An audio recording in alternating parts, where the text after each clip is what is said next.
वर्ष 2000 में एक पब्लिक यूनिवर्सिटी में एसोसिएट प्रोफेसर याकू अपने रिसर्च रूम में डीपली फोकस्ड होकर काम कर रहे थे। तभी उनकी असिस्टेंट ने एंटर किया और उन्हें सॉफ्टली आवाज दी, लेकिन याकू ने तब तक कोई रिएक्शन नहीं दिया जब तक कि वो उनके पास नहीं आई और उन्हें फिर से आवाज नहीं दी। तभी याकू अचानक चौंक गए और अपनी असिस्टेंट को देखा। असिस्टेंट ने मुस्कुराते हुए याकू का इंट्रोडक्शन उस फार्मास्यूटिकल कंपनी के आदमी से कराया जो कोलैबोरेशन के लिए आया था। याकू ने पहले अपनी असिस्टेंट को कहा कि वो उस व्यक्ति को गाइड करे और थोड़ी देर बाद वो खुद उनसे बात करेंगे। फिर असिस्टेंट उस कंपनी वाले को ले गई और चलते चलते याकू की कैपेबिलिटी के बारे में बताने लगी, कैसे उनके टैलेंट को हर कोई रिकॉग्नाइज करता था और कैसे उनके हर रिसर्च प्रोजेक्ट का इम्पैक्ट वर्ल्ड क्लास होता था और कितने मरीज उनकी डिस्कवरी से ठीक हुए थे। इस बीच याकू अभी भी लगन से काम कर रहे थे कि अचानक उनका अलार्म बज उठा। तभी उन्हें समय का एहसास हुआ, आधी रात हो चुकी थी। याकू ने अपनी डेस्क पर रखी एक फोटोग्राफ देखी और फिर हल्का खाना खाने की तरफ बढ़े। वो तस्वीर उनकी और उनकी छोटी बहन की थी जो एक गंभीर इलनेस से जूझ रही थी। उसकी बहन में एक ट्यूमर था जिसे रिमूव नहीं किया जा सकता था और उसने उस छोटी सी बच्ची की जान ले ली थी। कोई भी डॉक्टर उसकी मदद नहीं कर पाया था, सबने इलाज छोड़ दिया था, लेकिन याकू इसे एक्सेप्ट नहीं कर सकते थे। हल्का खाना खाने के बाद याकू फार्मास्यूटिकल सिंथेसिस लैब में गए। लगभग 1 घंटे में दवा रेडी हो जाएगी और याकू को थोड़ा रेस्ट का समय मिल सकेगा। उन्होंने अपनी अलार्म सेट कर दी और सो गए। याकू न जाने कब से मरीजों से बात नहीं कर रहे थे, बस यही उनकी छोटी सी होप थी कि किसी दिन वो किसी छोटे गांव में डॉक्टर बन पाएंगे। लेकिन अगली सुबह जब उनकी असिस्टेंट उन्हें ढूंढने लौटी, उसने बस याकू को बेड पर अनकॉन्शियस पड़ा देखा, दोनों हाथ लटके हुए। याकू धीरे धीरे जागते हुए सामने खड़ी पिंक हेड गर्ल को देखा जो उनके लिए बहुत वरीड लग रही थी। याकू ने उसे देखा लेकिन कुछ समझ नहीं पाया। वो बेड से उतरकर विंडो खोलते हैं और हैरानी से बाहर देखते हैं। उनके सामने एक विशाल गार्डन था। उसके बाद वो पिंक हेड गर्ल याकू को एक मिरर, उनका फेस और उनकी लॉस्ट मेमोरीज लौटा देती है। याकू को एहसास हुआ कि उन्होंने ओवरवर्क की वजह से मर चुके थे और ये देखकर कि उनकी मेमोरी वैनिश हो गई थी, वो लड़की खुद का इंट्रोडक्शन देती है। मेरा नाम लूटे है, मैं आपकी पर्सनल मेड हूँ। इस समय याकू को इच हो रही थी और वो चाहते थे कि लूटे उनकी स्ट्रैप्स खोलने में मदद करे। लूटे तुरंत आदेश स्वीकार कर लेती है और प्रिपरेशन करने के लिए भाग जाती है। लेकिन जैसे ही याकू अपनी स्लीव्स ऊपर उठाते हैं, उन्हें याद आता है कि सोने से पहले जो नोट उन्होंने लिखा था वो इस जन्म तक उनके साथ रहा। जब लूटे उन्हें नहलाने लगी, उसने याकू की आर्म पर एक अजीब सा मार्क दिखा। उसके लिए ये फार्मास्यूटिकल सेंट का संकेत था, लेकिन याकू जैसे मॉडर्न व्यक्ति के लिए ये बस इलेक्ट्रिसिटी का बचा हुआ निशान था। लूटे घुटनों के बल बैठ गई और प्रार्थना करने लगी, कल की एक्सीडेंट के बाद यंग मास्टर को सुरक्षित रखने के लिए फार्मास्यूटिकल डीटी का धन्यवाद करते हुए। Pharmaceutical DT? याकू ने सुना पर कुछ समझ नहीं पाए, इसलिए उसे लूटे से कंफर्म करने की जरूरत पड़ी। लूटे ने बताया कि याकू परिवार के यंग मास्टर थे, सेंट फ्लूवियस एम्पायर के एक महान नोबेल और रॉयल फार्मासिस्ट थे। याकू के पिता को एम्परर ने ग्रैंड नोबेल की उपाधि दी थी, जो सिर्फ एक्स्ट्राऑर्डिनरी स्किल्स वाले लोगों को मिलती थी और ये ड्यूक से भी सुपीरियर माना जाता था। याकू के ग्रैंडफादर रॉयल फार्मास्यूटिकल इंस्टीट्यूट के डीन थे। लूटे ने याकू को घर में लगी पेंटिंग्स के पास ले जाकर सभी लोगों का इंट्रोडक्शन कराया। सबसे पहले बीच में लगी सबसे बड़ी पेंटिंग उनके पिता ग्रैंड नोबेल ब्रूनो की थी। दाईं ओर थी लेडी बिएट्रिस और उनकी सिस्टर ब्लैंच, और बाईं ओर उनके बड़े भाई पॉल थे, जो उस समय दुनिया की टॉप फार्मास्यूटिकल यूनिवर्सिटी नोवोलुइड फार्मास्यूटिकल यूनिवर्सिटी में स्टडी कर रहे थे। इसी वजह से पुराने ब्रूनो को दोनों भाइयों से बहुत उम्मीदें थी, एक में एकेडमिक एक्सीलेंस और दूसरे में डिवाइन ब्लेसिंग, जो याकू के आर्म पर फार्मास्यूटिकल डीटी के मार्क से दिखता था। याकू अभी भी इसे डिवाइन ब्लेसिंग समझ नहीं पाए। क्या डिवाइन मैजिक इस्तेमाल करना वाकई ऐसा शॉकिंग होता है? उन्होंने इंटरनली सोचा। उसका ब्लैंक एक्सप्रेशन देखकर लूटे डर गई। कहीं ऐसा तो नहीं कि उन्होंने इसे भी भूल लिया? क्योंकि डिवाइन मैजिक का यूज करना नोबिलिटी का प्रूफ था और याकू इसमें एक्सपर्ट थे। ये एक बहुत बड़ा इशू था। अगर याकू अब डिवाइन मैजिक नहीं कर पाए तो उन्हें घर से निकाला जा सकता था। ये सोचकर वो थोड़ा नर्वस हो गए और मेमोरी रिकॉल करने के लिए अपने रूम में वापस चले गए। लूटे ने बताया कि याकू जल बेस्ड डिवाइन मैजिक का इस्तेमाल कर सकते थे। सबसे पहले उन्हें पानी की फॉर्म के बारे में सोचना था। याकू ने अनुमान लगाया कि पानी की मॉलिक्यूलर स्ट्रक्चर हो सकती है और तुरंत अपने पास्ट लाइफ की नॉलेज को याद किया। उनके मन में पानी की स्ट्रक्चर उभरने लगी और उनके आर्म पर एक अजीब सा ग्लोइंग मार्क चमक उठा। फिर याकू के पाम में पानी मटेरियलाइज हो गया, जिसे देखकर वो खुद भी शॉक्ड रह गए। उन्होंने इसे क्रिएट तो किया था, लेकिन नहीं जानते थे कि इसे कंट्रोल कैसे करें। तो याकू को सीधे विंडो की तरफ भागना पड़ा और उन्होंने अभी जो पानी बनाया था उसे बाहर रिलीज कर दिया। नीचे खड़ी लूटे ने देखा कि क्या हुआ और वो बहुत खुश हुई कि याकू ने फाइनली डिवाइन मैजिक रिकॉल कर लिया। याकू अपने रूम में वापस आए और इस डिवाइन मैजिक का एनालाइज करने लगे। उन्हें बस पानी की स्ट्रक्चर के बारे में सोचते रहना था कि ये कैसे अपीयर हुआ। इससे उन्हें क्यूरियोसिटी हुई कि क्या वो और भी चीजें क्रिएट कर सकते हैं। याकू ने तुरंत ट्राई किया और सच में वो सक्सीड हो गया। अब वो न केवल पानी बना सकते थे बल्कि गोल्ड, सोडियम, सल्फर, शुगर भी बना सकते थे। वो प्योर सब्सटेंसेस क्रिएट कर सकते थे लेकिन कंपाउंड्स नहीं। अब याकू अपनी कैपेबिलिटी में प्रोफिशिएंट हो चुके थे। उनका लेफ्ट हैंड सब्सटेंस जनरेट कर सकता था जबकि राइट हैंड उन्हें रिमूव कर सकता था। तभी डोर पर नॉक हुई। याकू ने जल्दी से अपनी बनाई सारी चीजें हाइड कर दी। लूटे एक्साइटमेंट से दौड़कर उन्हें कॉन्ग्रेचुलेट करने लगी, लेकिन फिर उसे याद आया अगर याकू ने अपनी फार्मास्यूटिकल नॉलेज भूल दी होती तो क्या होता। उसने याकू को याद करने के लिए कहा क्योंकि ओड ब्रूनो अक्सर खाने के समय मेडिसिन रिलेटेड सवाल पूछते थे। इसीलिए याकू और लूट ज्ञान की रिव्यू करने के लिए लाइब्रेरी गए। वहाँ की बुक शेल्फ्स लिटरली किताबों से भरी हुई थी और याकू को बस देखना था और सब कुछ तुरंत रिकॉल हो गया। ये देखकर वो भी हैरान रह गया। फूमा नाम का लड़का पहले ही वहाँ की सारी किताबें मेमोराइज कर चुका था। उस शाम याकू घर के डाइनिंग रूम में घूम रहे थे और जैसे ही उनकी माँ और बहन ने उन्हें देखा, उन्होंने तुरंत उसके बारे में पूछा। टेबल पर बैठे बैठे याकू को एहसास हुआ कि ये वाकई एक केयरिंग और सपोर्टिव फैमिली है और अब से वो इस फैमिली का बेटा बनकर रहेगा, जैसा कि लूट ने बताया था। दरअसल ग्रैंड चांसलर ब्रूनो ने याकू से एक मेडिसिन रिलेटेड सवाल पूछा और याकू ने सहजता से जवाब दिया। ये देखकर कि उसकी कॉग्निटिव एबिलिटीज अब ठीक हो चुकी थी, उन्होंने तय किया कि याकू अगले दिन मिस एलन के साथ स्कूल लौटेंगे। अगली सुबह मिस एलन के साथ क्लास शुरू हुई। याकू को मिलते ही एलन ने महसूस किया कि कुछ ऑफ है। उसका काम and collected nature young master Elma जैसा बिल्कुल नहीं था। याकू ने जल्दी से एक्सक्यूज बनाया कि उन्हें बिजली लगी थी, इसीलिए उनकी मेमोरी थोड़ी अनस्टेबल थी, जिससे एलन का सस्पिशन कम हो गया। क्लास शुरू हुई। आज मेडिसिन नॉलेज पढ़ाने के बजाय मिस एलन ने याकू को डिवाइन मैजिक पढ़ाने का फैसला किया। डिवाइन मैजिक वो चीज थी जिसका यूज सभी नोबल लोग कर सकते थे और उनके अपने गार्डियन डेटीज होते थे। याकू के फैमिली का गार्डियन डेटी प्रोफेसर डेटी था, जबकि मिस एलन का वाटर डेटी था। डिवाइन मैजिक में 5 बेसिक एलिमेंट्स थे और 2 स्पेशल एट्रीब्यूट्स भी थे, ये नेन यांग। इस पॉइंट पर याकू ने एक सवाल उठाया। वो वाटर और फायर एट्रीब्यूट समझता था, लेकिन उसे याद नहीं आ रहा था कि वॉइड एट्रीब्यूट क्या था। एलन का नॉलेज भी लिमिटेड था क्योंकि वॉइड एट्रीब्यूट के बारे में 300+ ईयर्स से कोई डॉक्यूमेंटेशन नहीं था। याकू का एक और सवाल था, अगर कोई सब्सटेंस क्रिएट कर सकता है तो वो किस तरीके का होगा। एलन ने कंफर्म किया कि ऐसा कोई एट्रीब्यूट एग्जिस्ट नहीं करता। सब्सटेंस बनाना ऐसी एबिलिटी है जो केवल गॉड्स या डीमंस के पास ही है। थ्योरी सेशन खत्म होने के बाद मिस एलन ने याकू को प्रैक्टिकल लेसन के लिए मोटिवेट किया। ये देखकर कि याकू अपनी स्टाफ नहीं लाया, उन्होंने उसे डांटा और अपनी स्टाफ उसे टेम्परेरी उधार देनी पड़ी। अनसरप्राइजिंगली उनका इंस्ट्रक्शन यही था कि याकू को दूसरे साइड से वाटर प्रोजेक्टाइल रिलीज करना चाहिए। ये देखकर कि याकू टेक्निक भूल गया है, एलन को खुद डेमोन्स्ट्रेट करना पड़ा। एलन ने अपनी पावर से एक स्ट्रीम ऑफ वाटर स्काई में शूट किया, जिसे देखकर याकू अमेज रह गया। लेकिन एलन के लिए ये टेक्निक बहुत बेसिक थी और याकू इसे पहले भी एफर्टलेसली कर चुका था। याकू ने स्टाफ पकड़कर प्रैक्टिस शुरू की। जैसे ही उसने वाटर की स्ट्रक्चर के बारे में सोचा, एक extremely fast water stream shoot हो गई। एलन स्टन रह गई और बेचैनी से याकू की ओर दौड़ी, ये सोचकर कि वो बिना किसी मंत्रा के मैजिक कैसे कर सकता है। इससे भी जरूरी बात ये थी कि ये वाटर स्ट्रीम बहुत पावरफुल थी।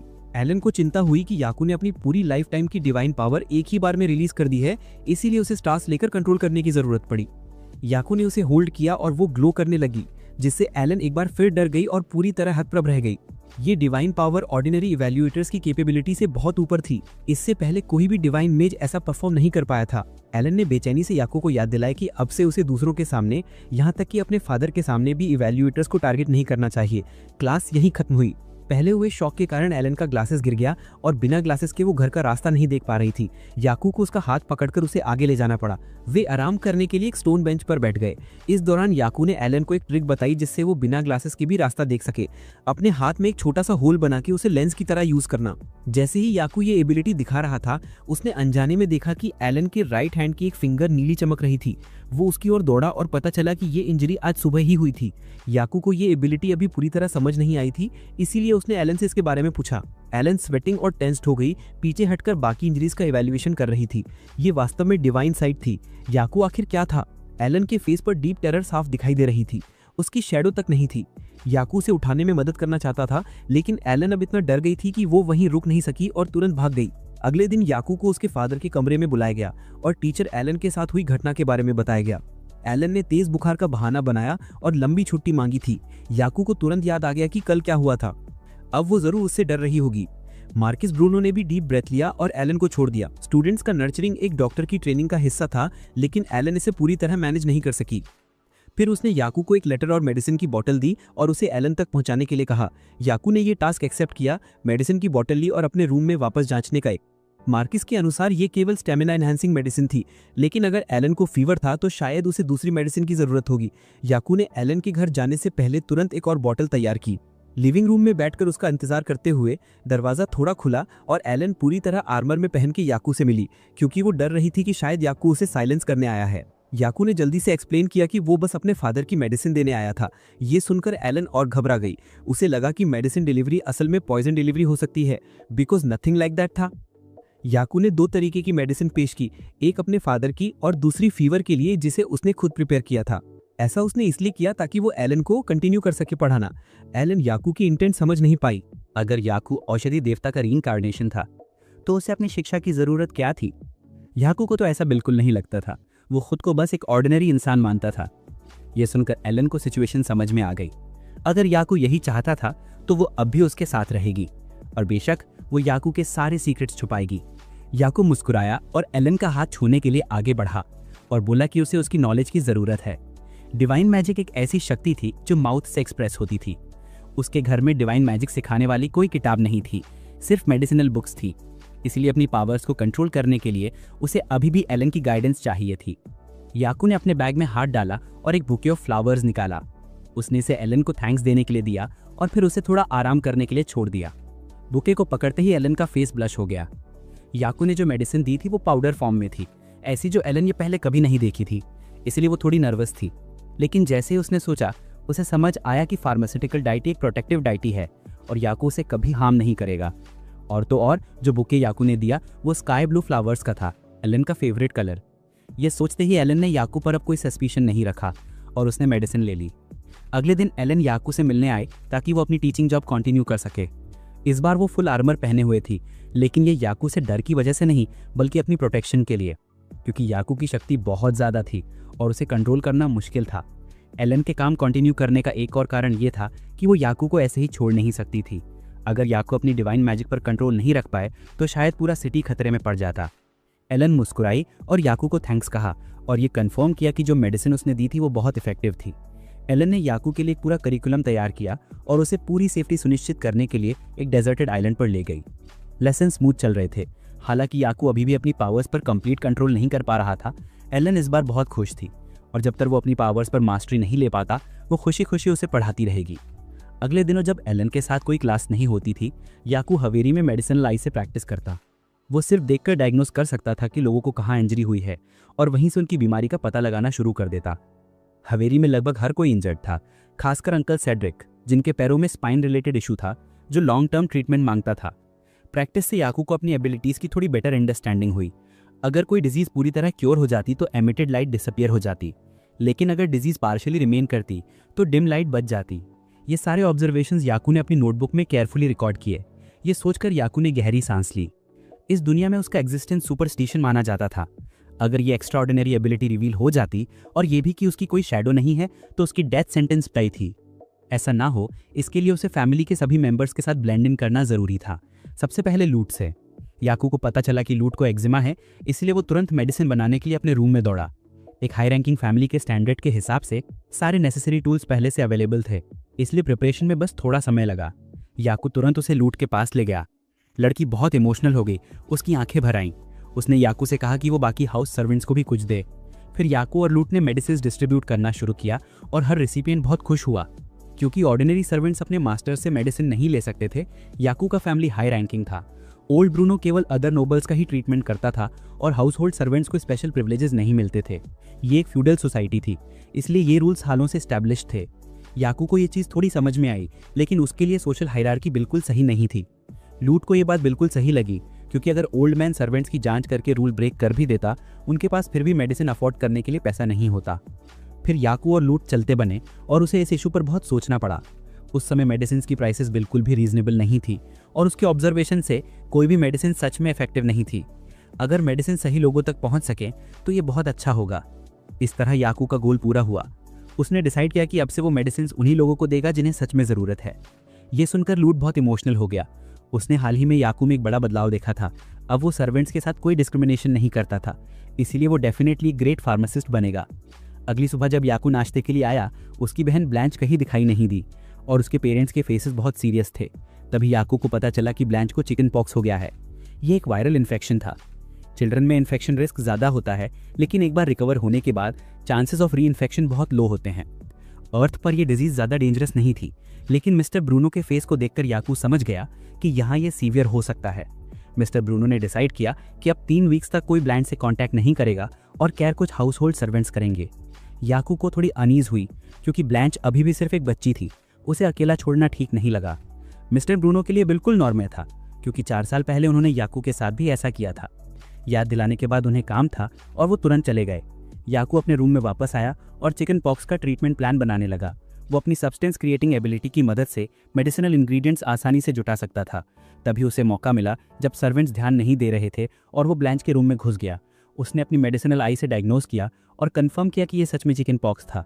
तुरंत याकू ने उसे रिक्वायर्ड मेडिसिन दे दी। ब्लांच ने तुरंत खुद को ब्लैंकेट से ढक लिया क्योंकि वो मेडिसिन पीना बिल्कुल नहीं चाहती थी और शिकायत कर रही थी कि ये दवा बहुत बिटर है। इसलिए याकू ने तुरंत एक सॉल्यूशन सोचा। उसने दवा को एक मीठी पेस्ट्री में मिला दिया ताकि ब्लांच आसानी से उसे खा सके। खाना खाने के बाद ब्लांच उत्सुक होकर याकू से पूछने लगी, पिताजी ने कहा था कि इस डिजीज का कोई क्योर नहीं है। याकू झट से जंप किया और ब्लांच को ट्रिक करने के लिए जल्दी से कोई बहाना बनाना पड़ा। दवा देने के बाद याकू उसके साथ खेलना भी शुरू कर दिया, जिससे ब्लांच बहुत हैप्पी हो गई। छोटी बच्ची ने देखा कि याकू बदल गया है, क्योंकि पहले कभी उसने इतनी केयर नहीं दिखाई थी। ब्लांच मुस्कुराई और बोली कि वो याकू से बहुत प्यार करती है। ये सुनते ही याकू को अपनी पुरानी दुनिया की बहन याद आ गई, वो भी उसी जैसी ही थी। याकू की केयर की वजह से ब्लांच की रिकवरी बहुत तेज थी। ग्रैंड नोबल ब्रूनो भी इस बात से हैरान थे, लेकिन जब उन्होंने रीजन पूछा तो ब्लांच ने याकू की बात मान ली। अपने कमरे में लौटकर याकू फिर से अपनी एबिलिटीज के बारे में सोचने लगा, सब्सटेंस क्रिएशन और दूसरों की डिजीजेस डिटेक्ट करने की एबिलिटी। ये ऐसा काम था जो ऑर्डिनरी लोग नहीं कर सकते थे। इससे याकू थोड़ा एंग्शियस हो गया। क्या वो बिना किसी कॉन्सिक्वेंस के इस पावर का इस्तेमाल कर सकता था? याकू ने अपना नया लेंस भी तैयार कर लिया था। अब उसे डिजीज डायग्नोस करते समय कैलकुलेशंस करने की जरूरत नहीं पड़ेगी। तभी बटलर याकू को बुलाने आया और बताया कि ओल्ड मास्टर ने उसे एक जरूरी काम से बुलाया है। याकू तुरंत दौड़कर अपने पिता के कमरे में गया और उन्हें अपना सामान तैयार करने का इंस्ट्रक्शन दिया। वो एम्परर की डिजीज चेक करने के लिए उनके पीछे पीछे रॉयल पैलेस गया। याकू को समझाते हुए वो बार बार कॉफ करता और याकू तुरंत समझ गया कि ये कोई ऑर्डिनरी कॉफ नहीं है। याकू अपने पिता का डायग्नोसिस करने ही वाला था कि उसे याद दिलाया गया कि ऐसा ना करें, कहीं पता ना चल जाए। इसलिए वो रुक गया। एम्परर की बीमारी के बारे में वो याकू को पहले नहीं बता सकता था। इसके बाद वो और याकू पैलेस में गए। एम्परर के चेंबर में काउंटलेस सर्वेंट्स मौजूद थे। ग्रैंड नोबल ब्रूनो को आते देखकर वे दौड़कर उनका स्वागत करने लगे और बताया कि एम्परर की स्थिति बिल्कुल ठीक नहीं है और ब्रूनो को पहले से ही पता था, उनके लंग्स बहुत वीक थे। प्रणाम करने के बाद पर्दे खोले गए और याकू को यह जानकर शॉक हुआ कि एम्परर एक फीमेल थी। एलिजाबेथ रोमन बेड पर वीक पड़ी थी, एक हाथ भी मूव नहीं कर पा रही थी। इसके बाद ग्रैंड नोबल ने याकू से कहा कि वो उनकी केस हैंडल करे। याकू ने नाइफ निकाला और महारानी की उंगली पर एक छोटा सा कट लगाया, फिर उसे एक टेस्ट ट्यूब में डाल दिया जो तुरंत ग्लो करने लगी।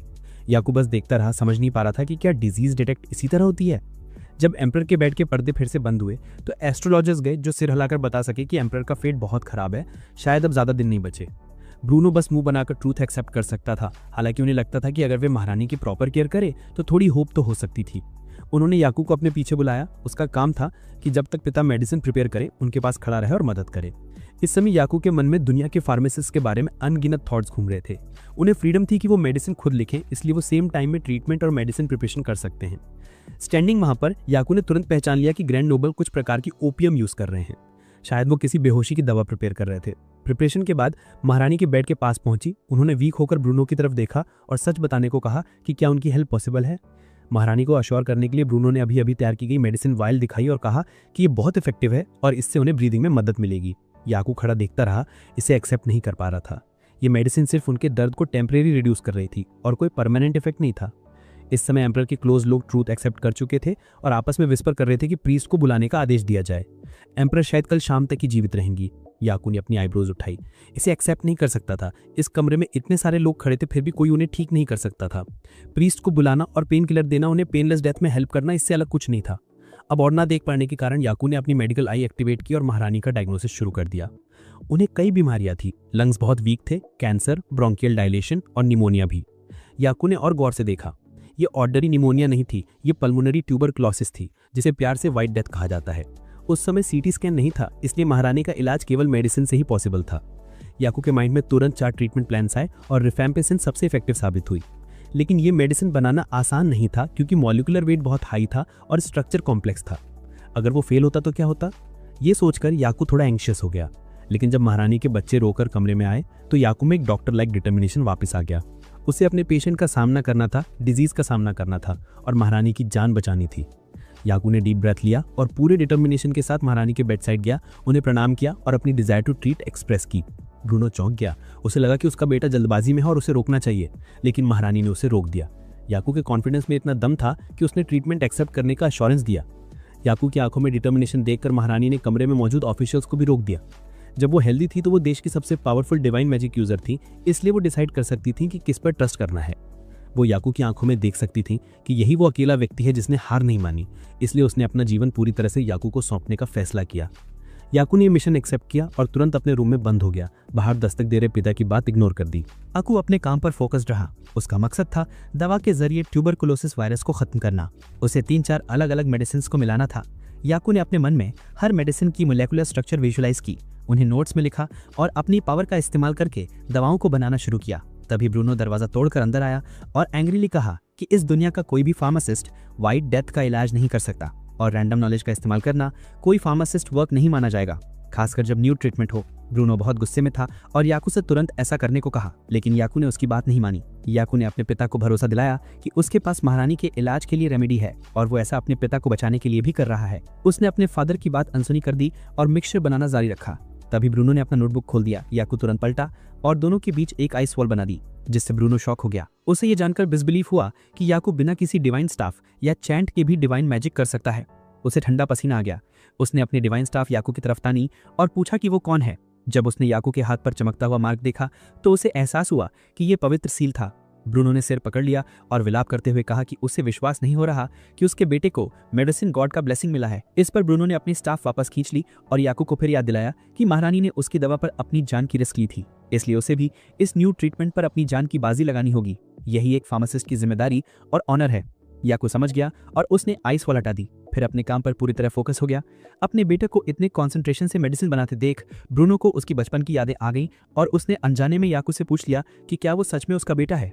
कुछ ही देर बाद याकू ने अपना मास्टरपीस तैयार कर दिया। मिनिस्टर क्लाउड बहुत वरीड हो गए और ब्रूनो से पूछा कि क्या वो अपने बेटे को रोकेंगे। ब्रूनो का इंटेंशन तो ऐसा ही था, लेकिन अब वो केवल ऑब्जर्व कर सकते थे क्योंकि याकू की टेक्निक उनकी अपनी टेक्निक से कहीं सुपीरियर थी। याकू मेडिसिन लेकर महारानी के बेडसाइड गया और अपना एक्सप्लेनेशन देना शुरू किया। सबसे पहले उसने महारानी को उसका फ्लेगम सैंपल दिखाया और कैंडल लाइट में ध्यान से देखने को कहा। महारानी पूरी तरह नहीं समझ पाई, फिर भी उन्होंने कोऑपरेट किया। वो तुरंत एस्टॉनिश्ड हो गई क्योंकि लाइट में देखे जाने पर उन्हें अंदर माइक्रोब्स हिलते डुलते दिखाई दिए। उसने मिनिस्टर क्लाउड को बुलाया और उसे भी दिखाया। क्लाउड चकित रह गया और उसने दूसरों को भी दिखाया। इस पर याकू ने एक्सप्लेन किया कि फ्लेगम में जो क्रॉलिंग थिंग्स थी उन्हें बैक्टीरिया कहते हैं और यही महारानी के व्हाइट डेथ डिजीज का कॉज था। ये एक कंटिन्यूसली प्रोग्रेसिंग डिजीज थी, इसलिए याकू चाहता था कि महारानी रेगुलर ट्रीटमेंट लें। अगर वो 6 मंथ्स तक उसकी मेडिसिन लेने की विधि पर कमिटेड रहें तो उनकी डिजीज पूरी तरह क्योर हो जाएगी। महारानी ने ये सुना और नर्वस होकर पसीने से तरबतर हो गई क्योंकि याकू का एक्सप्लेनेशन ने डिजीज की पूरी कॉन्सेप्ट बदल दी थी। उन्होंने याकू पर ट्रस्ट किया और उसकी मेडिसिन लेने का निर्णय लिया। याकू ने मेडिसिन 2 कप्स में डाल दी और महारानी की बारी आने से पहले सबके सामने 1 कप पी लिया। फिर वो दूसरे मिनिस्टर्स के पास गया और लाउडली अनाउंस किया कि जब महारानी की स्थिति इंप्रूव होगी तो साम्राज्य के लोगों को इनक्रेडिबल व्हाइट डेथ का फियर नहीं रहेगा। महारानी का ट्रीटमेंट पूरा करने के बाद याकू और उसके बड़े भाई उसी रात हॉर्स कैरेज में घर लौटे। कैरेज में नर्वस बैठे याकू को ब्रूनो को अपने बेटे के बचपन की याद आई जब उसने ही उसे फार्मासिस्ट का ज्ञान दिया था।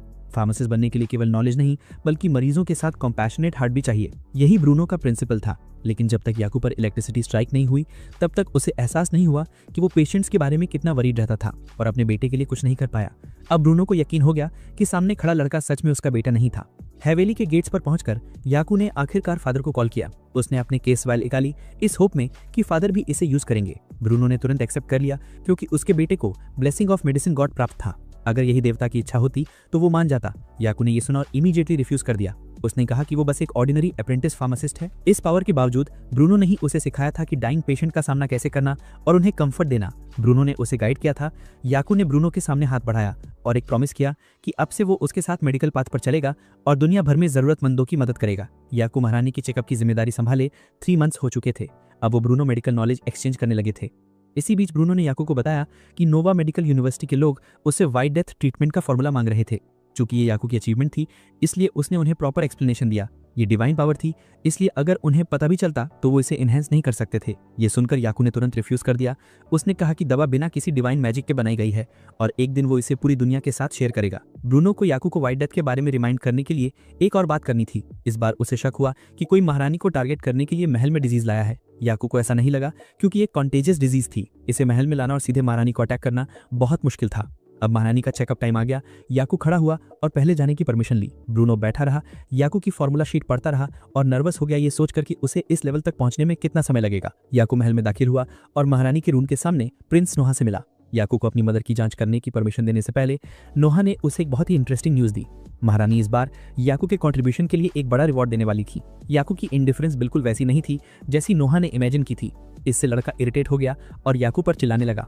उसने याद दिलाया कि याकू का कंट्रीब्यूशन कितना सिग्निफिकेंट था, इसलिए उसका रिवॉर्ड लेना स्वाभाविक था। नोहा याकू को पहले से बता रहा था ताकि उसे थोड़ा प्रिपरेशन टाइम मिल जाए। तभी वो क्यूरियसली झुका और याकू से पूछा, तो तुम्हारी इच्छा क्या है, वेल्थ, पावर या लैंड? याकू बस स्माइल किया और उन चीजों से पोलाइटली इनकार कर दिया। उसे इनमें से किसी की जरूरत नहीं थी। बेशक नोहा को यकीन नहीं हुआ। कौन सा नोबल इंसान सत्ता नहीं चाहेगा? लड़के ने याकू की इच्छा जानने की कोशिश की और वादा किया कि वो किसी को नहीं बताएगा। एक विश। इस मोमेंट पर याकू ने अपनी इच्छा के बारे में गंभीरता से सोचा और नोहा से कहा कि अगर पॉसिबल हो तो वो एक हॉस्पिटल खोलना चाहता है। एक ऐसी जगह जो रईसों और आम लोगों, अमीर और गरीब के बीच कोई भेदभाव न करे। वो वहाँ हर किसी की चेकअप करेगा, हर किसी की केयर करेगा, चाहे वो कोई भी हो। याकू ने महारानी का ट्रीटमेंट बाद में शुरू किया। 3 महीने पहले की तुलना में अब उनकी स्किन टोन काफी बेहतर हो गई थी, जिससे याकू ने रिलीव्ड सांस ली। आखिरकार दवा ने असर करना शुरू कर दिया था। महारानी ने ये सुना और तुरंत लाफ्ट और कहा कि याकू अब बहुत ज्यादा हम्बल हो रहा है। उन्हें यकीन हो गया कि वो दिन ब दिन हेल्दियर होती जा रही है। बिस्तर पर लेटे हुए उस शाम को याद करते हुए उन्हें ऐसा लग रहा था जैसे उन्होंने मान लिया हो कि उनकी डेथ बहुत करीब है। और उस समय याकू के कॉन्फिडेंट बयानों ने उनके भीतर आशा की एक लौ जगा दी थी। उस दिन के बारे में सोचकर महारानी थोड़ी सैड हो गई। उनकी मृत्यु के बाद उनकी पावर और एग्जिस्टेंस सब कुछ अतीत में खो जाएगा, जो बेहद टेरिफाइंग था। महारानी सोच रही थी कि क्या एक ऐसा व्यक्ति जो on the brink of death खड़ा है और अपना वैल्यू खो रहा है, अब भी साम्राज्य पर शासन करने की योग्य है। याकू ने तुरंत इसका खंडन करते हुए कहा कि ऐसा कभी नहीं होगा। सभी परिस्थितियों में, चाहे कितनी भी बुरी स्थिति क्यों ना हो, महारानी की जरूरत उनके बेटे और बेटियों को ही होगी, इसलिए कम से कम एक क्वीन के रूप में तो जरूर। इसके अलावा इस साम्राज्य में ऐसे कई सिटीजन्स थे जिन्हें उनकी जरूरत थी। जब तक वे मौजूद रहे, महारानी का बहुत सिग्निफिकेंस रहा। महारानी ने यह सुना और फिर लाफ किया। कहा कि याकू के बात करने का तरीका वाकई कानों को भा रहा है। उनके लिए याकू के अभी कहे गए सांत्वना भरे शब्द सोल मेडिसिन की तरह थे। एग्जाम खत्म हो गया और याकू जाने की अनुमति मांगने के लिए खड़ा हो गया। फिर उसने अनजाने में महारानी को एक और बात याद दिलाई। एक ऐसा इंसान जो मानो मर गया हो लेकिन फिर भी उस पर काबू पाकर जिंदा रह पाया। ये वाकई उसकी दूसरी जिंदगी होगी और महारानी के लिए लाइफ और भी खूबसूरत हो जाएगी। कुछ समय बाद महारानी का ट्यूबरकुलोसिस पूरी तरह ठीक हो गया। वो अपने डेली रूटीन में लग गईं और ग्रैंड नोबल ब्रूनो को मुलाकात के लिए बुलाया। इस बार उन्होंने उन्हें उनके बेटे के बारे में बात करने के लिए बुलाया। महारानी ने याकू के लिए एक बड़ा रिवॉर्ड तय किया था। कुछ ही दिनों बाद ब्रूनो याकू को महल में ले गया। याकू अपने पिता के पीछे पीछे गया। इस फॉर्मल सेरेमनी को लेकर थोड़ा एंग्शियस, सोच रहा था कि क्या वो इसमें भाग लेने की योग्य है। ब्रूनो ने तुरंत अपने बेटे को समझाया और कहा कि उसके बेटे होने के नाते याकू को अपनी पोजीशन पर पूरा भरोसा होना चाहिए। समारोह में प्रवेश करते हुए सुंदर महारानी एलिजाबेथ सभी मंत्रियों के सामने प्रकट हुई। समारोह शुरू हुआ और सबसे पहले पुरस्कृत होने वाले व्यक्ति थे ग्रैंड नोबल ब्रूनो। उसने उनके इलाज और अगली नहड़ी के पालन पोषण में बड़ा योगदान दिया था। इस महान उपलब्धि के लिए उसे एक विशाल टेरिटरी दिया गया, जिससे सभी मंत्री जेलस हो गए। ब्रूनो के तुरंत बाद महारानी ने याकू को बुलाया। वो नर्वसली महारानी के पास गया और उन्हें प्रणाम किया। महारानी ने याकू को उसके योगदान के लिए सीधे अप्रेंटिस फार्मासिस्ट से रॉयल फार्मासिस्ट के पद पर प्रमोट कर दिया और इसके अलावा उसे रॉयल कैपिटल में एक फार्मेसी खोलने का विशेषाधिकार भी दिया। याकू को मिले बेनिफिट से वो बहुत हैरान हुआ और मुड़कर देखा तो नुआ मुस्कुरा रहा था। शायद नुआ ने महारानी को याकू की इच्छा बता दी थी। जैसे ही आदेश जारी हुआ, अगले दिन याकू को अपने घर स्किल्ड कारपेंटर्स की एक टीम का स्वागत करना पड़ा। वे महारानी के आदेश पर याकू की फार्मेसी बनाने में मदद करने आए थे, जिससे याकू बहुत सरप्राइज्ड हुआ क्योंकि उसने अभी तक अपनी फार्मेसी के लिए कोई प्लान नहीं सोचा था। तभी एलन अचानक कमरे में दाखिल हुई। वो ग्रैंड नोबल ब्रूनो के आदेश पर याकू की फार्मेसी सेटअप में मदद करने आई थी। ये देखकर कि याकू अभी भी थोड़ा हेजिटेंट था, तो एलन ने उसे याद दिलाया कि आगे और डिबेट करने की कोई ज़रूरत नहीं है। अगर याकू को कुछ पसंद ना आए तो वो फ्रीली रिकंस्ट्रक्ट कर सकता है। वो रिनोवेशन भी कर सकता था क्योंकि सब कुछ कवर्ड था महारानी के द्वारा। इसलिए याकू ने डिजाइनिंग शुरू कर दी। याकू ने बहुत मेटिकुलस डिजाइन तैयार किया, जिससे कारपेंटर टीम का काम आसान हो गया। याकू स्थिति का ओवरव्यू लेने के लिए इधर उधर घूमा और सुपरवाइजर उसके पीछे दौड़ा फार्मेसी साइन बोर्ड के लिए नाम पूछने। नाम के बारे में याकू ने पहले ही सोच लिया था। उसने फैमिली नेम यूज करने का विचार किया, फिर बदल गया। ये याकू की ड्रीम फार्मेसी थी, इसलिए उसने अपना फैमिली नेम यूज नहीं करना चाहा। कुछ देर सोचने के बाद याकू मुस्कुराया। उसे एहसास हुआ कि उसकी मेडिसिन शॉप किसी दूसरे वर्ल्ड में है, तो अदर वर्ल्ड फार्मेसी नाम उसे सही लगा। याकू के सोचने से पहले ही सुपरवाइजर ने अपने सबऑर्डिनेट्स को साइन बोर्ड तैयार करने का आदेश दे दिया। कुछ ही पलों बाद अदर वर्ल्ड फार्मेसी का साइन बोर्ड बनकर तैयार हो गया। एलन दौड़कर याकू की तारीफ करने आई और कहा कि नाम बहुत गुड लग रहा है और इससे एडवर्टाइजिंग हैसल से छुटकारा मिलेगा। लेकिन याकू को यह नाम बिल्कुल भी परफेक्ट नहीं लगा। वो बस अपनी शुरुआत थोड़ी लो की रखना चाहता था। तभी एक व्हाइट बियर्डेड मैन बातचीत करने आया।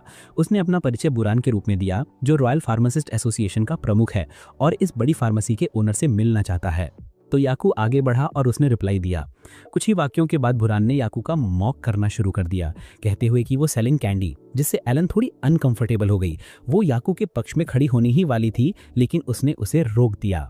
याकू फिर भी स्माइल किया और कहा कि सचमुच उसकी फार्मेसी में कैंडी लाइक मेडिसिन्स हैं। ये सुनकर बुरान जोर से हंसा, फिर कीमतों पर बार्गेनिंग शुरू कर दी। उसके अनुसार किसी नई द्वारा स्थापित फार्मेसी की प्राइसेस बहुत ऊंची होती हैं। याकू ने तुरंत मना कर दिया, कहते हुए कि वो मेडिसिन आम लोगों के लिए चीप देगा। बेशक बुरान को इस पर यकीन नहीं हुआ। याकू की मेडिसिन आम लोगों के लिए कितनी सस्ती होंगी, ये सुनकर एलन को और फ्रस्ट्रेशन हुई और वो सीधे उसके मुंह पर चिल्लाई, बात घुमाने की कोई ज़रूरत नहीं है। अगर वो इस फार्मेसी में इंटरफेयर करने का इरादा रखता है तो वो खुद उसकी ओपोनेंट होगी। एलन की स्पीड इतनी तेज थी कि बुरान डर गया और तुरंत वहाँ से निकल गया। इसके बाद याकूब और एलन फार्मेसी का केयरफुल इंस्पेक्शन करने के लिए अंदर गए। एलन ने पहले ही याकूब को कंपाउंडिंग और बाकी सब चीजों के लिए सारे टूल्स तैयार करने में मदद कर दी थी। याकूब ने हिसाब लगाना शुरू किया कि वो और एलन दोनों दवाएं बेच सकते हैं और कंपाउंडिंग भी कर सकते हैं, इसलिए उन्हें हिसाब किताब करने के लिए एक और व्यक्ति की जरूरत थी। लुट ने तुरंत वो काम करने की पेशकश की, लेकिन क्योंकि लुट केवल 9 साल की थी, याकूब उसे इतना बड़ा काम नहीं करने दे सकता था, इसलिए उसने लुट को दवाखाने में कुछ छोटे मोटे काम सौंप दिए। एलन को भी ये उचित लगा, क्योंकि लुट के वहां होने से दवाखाने का एटमॉस्फेयर ज्यादा खुशनुमा हो जाएगा। उस शाम जब याकूब हवेली लौटा तो उसने कुछ सर्वेंट्स को किसी बात पर रोते हुए देखा। वो उत्सुकतावश दौड़कर पूछने गया और अंकल सेड्रिक ने धन्यवाद स्वीकार किया, क्योंकि उसके पैर में चोट लग गई थी। अब वो ग्रैंड नोबल की हवेली में अपना अकाउंटिंग वर्क नहीं कर सकता था और मालिक ने उसे अपने होम टाउन जाके रिटायरमेंट लेने की अनुमति दे दी थी। सभी बहुत दुखी थे, क्योंकि सेड्रिक वहां बहुत लंबे समय से काम कर रहा था और वे उससे बिल्कुल भी अलग नहीं होना चाहते थे। तो याकूब को तुरंत एक आइडिया सूझा। वो सेड्रिक के पैर का इलाज करेगा और फिर उसे अपनी दवाखाने का अकाउंट संभालने को कहेगा। इसके बाद याकूब अपने पिता से अनुमति लेने दौड़ा। वो तुरंत मान गया और बटलर को आदेश दिया कि एक बड़ा चेस्ट लेकर आए जिसमें ढेर सारा गोल्ड हो। दवाखाना खोलना बहुत महंगा होता, इसलिए ये अपने बच्चे के लिए माता पिता के प्यार का एक छोटा सा सिंबल था। इस तरह याकूब ने अपनी दवाखाने के लिए एक अकाउंटेंट रख लिया। कुछ दिनों बाद उसकी दवाखाना ऑफिशियली खुल गई। याकूब और पूरा स्टाफ दरवाजे के सामने खड़ा था। याकूब के भाषण के साथ दूसरी दुनिया की दवाखाने का नारा था, कुलीन और साधारण, अमीर और गरीब में कोई भेदभाव नहीं किया जाएगा। यहाँ वो जरूरतमंदों को दवाइयाँ बेचता था। हालांकि कुछ लोग अभी सोचते थे कि याकूब अभी जवान है और अपने परिवार की रेपुटेशन के साथ मैसिंग कर रहा है। वे अभी उसकी क्षमताओं पर भरोसा नहीं कर पाए थे। कुल मिला के याकूब की फार्मेसी का उद्घाटन बहुत सक्सेसफुल रहा। याकूब की दवाखाना 1 महीने से खुली थी, लेकिन अभी तक कोई कस्टमर नहीं आया था। याकूब को ये देखकर थोड़ी सरप्राइज हुई, लेकिन एलन को ये बिल्कुल नॉर्मल लगा, क्योंकि आम लोगों की दवाखानों में ही जाते थे और जब नोबल्स को किसी चीज़ की ज़रूरत होती तो वे सीधे अपने महलों में फार्मासिस्ट्स को बुलाते थे। दवाखाने तक जाने की कोई ज़रूरत नहीं थी। याकूब बस सुराई स्माइल देखे खुद को सांत्वना दे सका। उसे लग रहा था कि उसकी दवाखाने को लोगों तक पहुंचने के लिए अभी बहुत लंबा जर्नी तय करना है। एलन ने याकूब को समझाने के लिए कुछ और रीजंस बताए। रॉयल फार्मासिस्ट हमेशा से एक दुर्लभ टाइटल रही है। ये दवाखाना ग्रैंड नोबल्स बेटे ने खोला था, इसलिए लोगों का हेजिटेशन स्वाभाविक था। अंकल सेड्रिक को अब कस्टमर्स कैसे मिलेंगे, इसकी चिंता होने लगी थी। याकूब की इच्छा उन लोगों को दवा बेचने की थी जिन्हें इसकी जरूरत थी, लेकिन ये उनके लिए सबसे मुश्किल गोल लग रहा था। तभी लुट उत्साह से कमरे में दौड़ी आई और उन्हें दिखाया कि उसने शहर के लोगों का सर्वे किया है और उन सभी कारणों को कंपाइल किया है जिनकी वजह से वे उसके दवाखाने में नहीं आते हैं। लुट ने अपनी प्रेजेंटेशन शुरू की। उसने कई ऐसे सवाल छांटे थे जिनका जवाब लोग अक्सर देते थे। पहले तो उन्हें रॉयल सील का डर था, फिर किसी नोबल से बदतमीजी से बात करने का डर, और फिर उनके पास शाही दवाखाने में घुसने के लिए अच्छे कपड़े भी नहीं थे। याकूब को इनमें से किसी भी बात की कोई खास कंसर्न नहीं थी। लुट को लगता था कि ऐसा इसलिए है क्योंकि बाहर गार्ड्स बहुत डरावने थे, इसलिए लोग अंदर आने की हिम्मत नहीं करते थे। एक और बात जो सबसे ज़रूरी लग रही थी वो ये थी कि उन्हें चिंता थी कि यहाँ दवाइयाँ बहुत एक्सपेंसिव होंगी। शुरुआत में सभी लोगों को दवाइयाँ उपलब्ध कराने के लिए याकू ने बार्गेनिंग सिस्टम बनाया था। वो गरीबों को सस्ती और अमीरों को महंगी दवाएं बेचता था। लेकिन इसी नियम ने उसके और उसके पेशेंट्स के बीच एक बैरियर खड़ी कर दी थी, जिससे याकू को इस समय कोई और सोल्यूशन सोचना पड़ा। मिस्टर सेड्रिक ने सोचा कि याकू को एंट्रेंस प्राइसेस पर लिख देनी चाहिए, लेकिन लुट को ये उपाय ठीक नहीं लगा क्योंकि ज़्यादातर लोग रीड नहीं कर सकते थे। अगर उन्होंने प्राइस लिस्ट भी लगा दी होती तो भी लोग नहीं समझ पाते कि क्या है। इसलिए याकू और पूरी टीम ने मिलकर कोई नया सोल्यूशन सोचना पड़ा। अगले कुछ दिनों तक याकू की दुकान बिल्कुल खाली रही। केवल एक बूढ़ा आदमी जीन नियमित कस्टमर के रूप में रोज कुछ कैंडीज खरीदने आता था। ये कैंडीज विटामिन सी प्रदान करती थी, इसलिए याकू ने अनुमान लगाया कि वो शायद समुद्र में मछली पकड़ने वाला सेलर होगा। याकू ने उत्सुकता से पूछा तो जीन ने तुरंत टॉपिक चेंज किया और वहां से चला गया। याकू को ज्यादा शक नहीं हुआ और वो ताज़ी हवा लेने के लिए बाहर गया, लेकिन तभी उसकी नज़र दो और नोबल्स जैसी आकृतियों पर पड़ी। तभी दो डिस्गाइज लोग याकू को आवाज़ लगाने लगे। हालांकि उन्होंने मास्क पहने हुए थे, फिर भी याकू अपने माता पिता को पहचान नहीं पाया। इसके बाद वो उन दोनों को स्टोर के अंदर ले गया। याकू की माँ थोड़ी उदास थी। उसने अपना डिस्गाइज बदलने की बहुत कोशिश की थी, फिर भी उसका चेहरा जल्दी ही खुल गया, जो बिल्कुल भी फनी नहीं था, बस एक अतिरिक्त मास्क था और याकू मुस्कुरा रहा था। इसके बाद ब्रूनो ने याकू से स्टोर टूर करने की अनुमति मांगी, इसलिए याकू अपने माता पिता के लिए गाइड बन गया। सबसे पहले भूतल पर स्टोर का मुख्य हिस्सा था, जहां डिस्प्ले रूम, कंपाउंडिंग रूम और रिसेप्शन थे। दूसरी मंजिल पर मरीजों का ट्रीटमेंट होता था, जिसमें 4 बिस्तर और एक अलग कमरा था। तीसरी मंजिल पर कर्मचारी और याकू आराम करते थे और वहां रसोई देखकर उसकी माँ बहुत खुश हुई। चौथी मंजिल सिर्फ याकू के लिए आरक्षित थी, जहां वो नई दवाइयां बनाने का काम करता था। पूरा टूर करने के बाद ब्रूनो ने पुष्टि की कि ये एक अच्छी दुकान है और इसमें पर्याप्त फैसिलिटीज हैं। वे रेस्टरूम में लौट आए और ब्रूनो ने अगला मुद्दा उठाया ग्राहकों का। वो जानता था कि यहाँ कुलीन ग्राहक नहीं आते, इसलिए केवल आम ग्राहक ही आते थे। यही वो मुद्दा था जिस पर याकू इसकी एडवाइस लेना चाहता था। याकू ने उत्सुकता से ब्रूनो से पूछा कि क्या कोई तरीका है जिससे लोग उसकी दवा खाने में आराम से आ सके। ये सुनकर याकू की माँ ने तुरंत सोल्यूशन सुझाया। उसकी राय में याकू को पहले ब्यूटी प्रोडक्ट्स बेचने चाहिए। कुलीन वर्ग ब्यूटी से प्यार करता था। अगर याकू कुलीन वर्ग को अफोर्डेबल ब्यूटी प्रोडक्ट्स बेच सकता है तो आम लोग भी उसकी प्रोडक्ट्स पर ध्यान देंगे। ब्रूनो भी उसकी पहल से सहमत था। हालांकि उसने याकू को स्पष्ट रूप से याद दिलाया कि वो व्हाइट पाउडर न बेचे। इससे पहले याकू कॉस्मेटिक सेफ्टी गारंटर के रूप में काम कर चुका था, इसलिए वो ये अच्छी तरह जानता था कि ये व्हाइट पाउडर कई मेटालिक कंपोनेंट से बना था। इसका इस्तेमाल करने से लोगों की उम्र कम हो जाती थी। एक और बात, आजकल महिलाएं अपनी त्वचा को फेयर और ग्लोइंग बनाना चाहती हैं, इसलिए वो अक्सर वेन्स डायलेशन टेक्निक अपनाती हैं, जिससे उनके शरीर को नुकसान पहुंचता था। ब्रूनो के लिए ये उनके उद्देश्य के विपरीत था, एन एक्सट्रीमली फुलिश स्टेप। तभी याकू को एक अर्जेंट ऑर्डर मिला। एक आदमी दौड़ा दौड़ा आया और बोला कि उसकी युवती बीमार पड़ गई है और वो याकू को ट्रीट करने के लिए बुलाना चाहता है। याकू ने अपने माता पिता से अनुमति मांगी और तुरंत वहां से चल पड़ा। वो कार्ट में सवार हुआ। युवती क्लोई, जिसका चेहरा पीला पड़ गया था, याकू की ओर देख रही थी, लेकिन वो अभी भी होश में थी, इसलिए अभी ज्यादा गंभीर नहीं थी। याकू ने उसकी हालत पता करने के लिए अपनी मेडिसिन आई चालू की। उसने तुरंत उसकी बाह पर कट मार्क्स देखे। ये बिल्कुल वेन्स डायलेशन टेक्निक था। याकू ने क्लोई को समझाया कि वो बिल्कुल बीमार नहीं है, लेकिन चूंकि वो अपनी नसें फैलाती रही, इसलिए उसका इन्फेक्शन रिस्क ज्यादा था। फिर याकू ने क्लोई को अपनी दुकान पर बुलाया ताकि वो उसे मेडिसिन लिख सके। दुकान में बैठी क्लोई रोते हुए याकू को अपनी परेशानी बताई। जिस आदमी से वो प्यार करती थी उसने उसे इसलिए ठुकरा दिया क्योंकि उसे सिर्फ फेयर एंड ग्लोइंग स्किन वाली लड़कियां पसंद थी। लड़की को इतना रोते देखकर याकू ने मेडिसिन लिख दी और 1 हफ्ते बाद वापस आने को कहा। वो उसकी इच्छा के अनुसार ब्यूटी प्रोडक्ट तैयार करेगा। अगले कुछ दिनों में याकू ने कॉस्मेटिक मिक्सचर तैयार करना शुरू कर दिया। उसे पहले खुद पर इसका टेस्ट करना था। ये जानते हुए कि याकू व्हाइट पाउडर बनाएगा, एलन भी हैरान रह गई। याकू के पास पहले से ही उस असुरक्षित तरीके की जगह लेने वाला प्रोडक्ट था। उसने योजना बनाई कि अगली बार महारानी से मिलते समय वो उन खतरनाक प्रोडक्ट्स पर बैन लगाने के लिए कहेगा। ठीक 1 हफ्ते बाद बहन क्लोई सामान लेने दुकान पर आई। याकू उसे अंदर ले गया और इस्तेमाल पर हर स्टेप समझाया। ये कोई पाउडर कॉस्मेटिक नहीं था, बल्कि क्रीम जैसा कॉस्मेटिक था, जो न सिर्फ त्वचा को फेयर बनाता बल्कि धूप से भी प्रोटेक्ट करता। अगला था हाइलाइटिंग पाउडर। एलन ने इसे क्लोई के चेहरे पर लगाया और तुरंत उसकी त्वचा ग्लो करने लगी।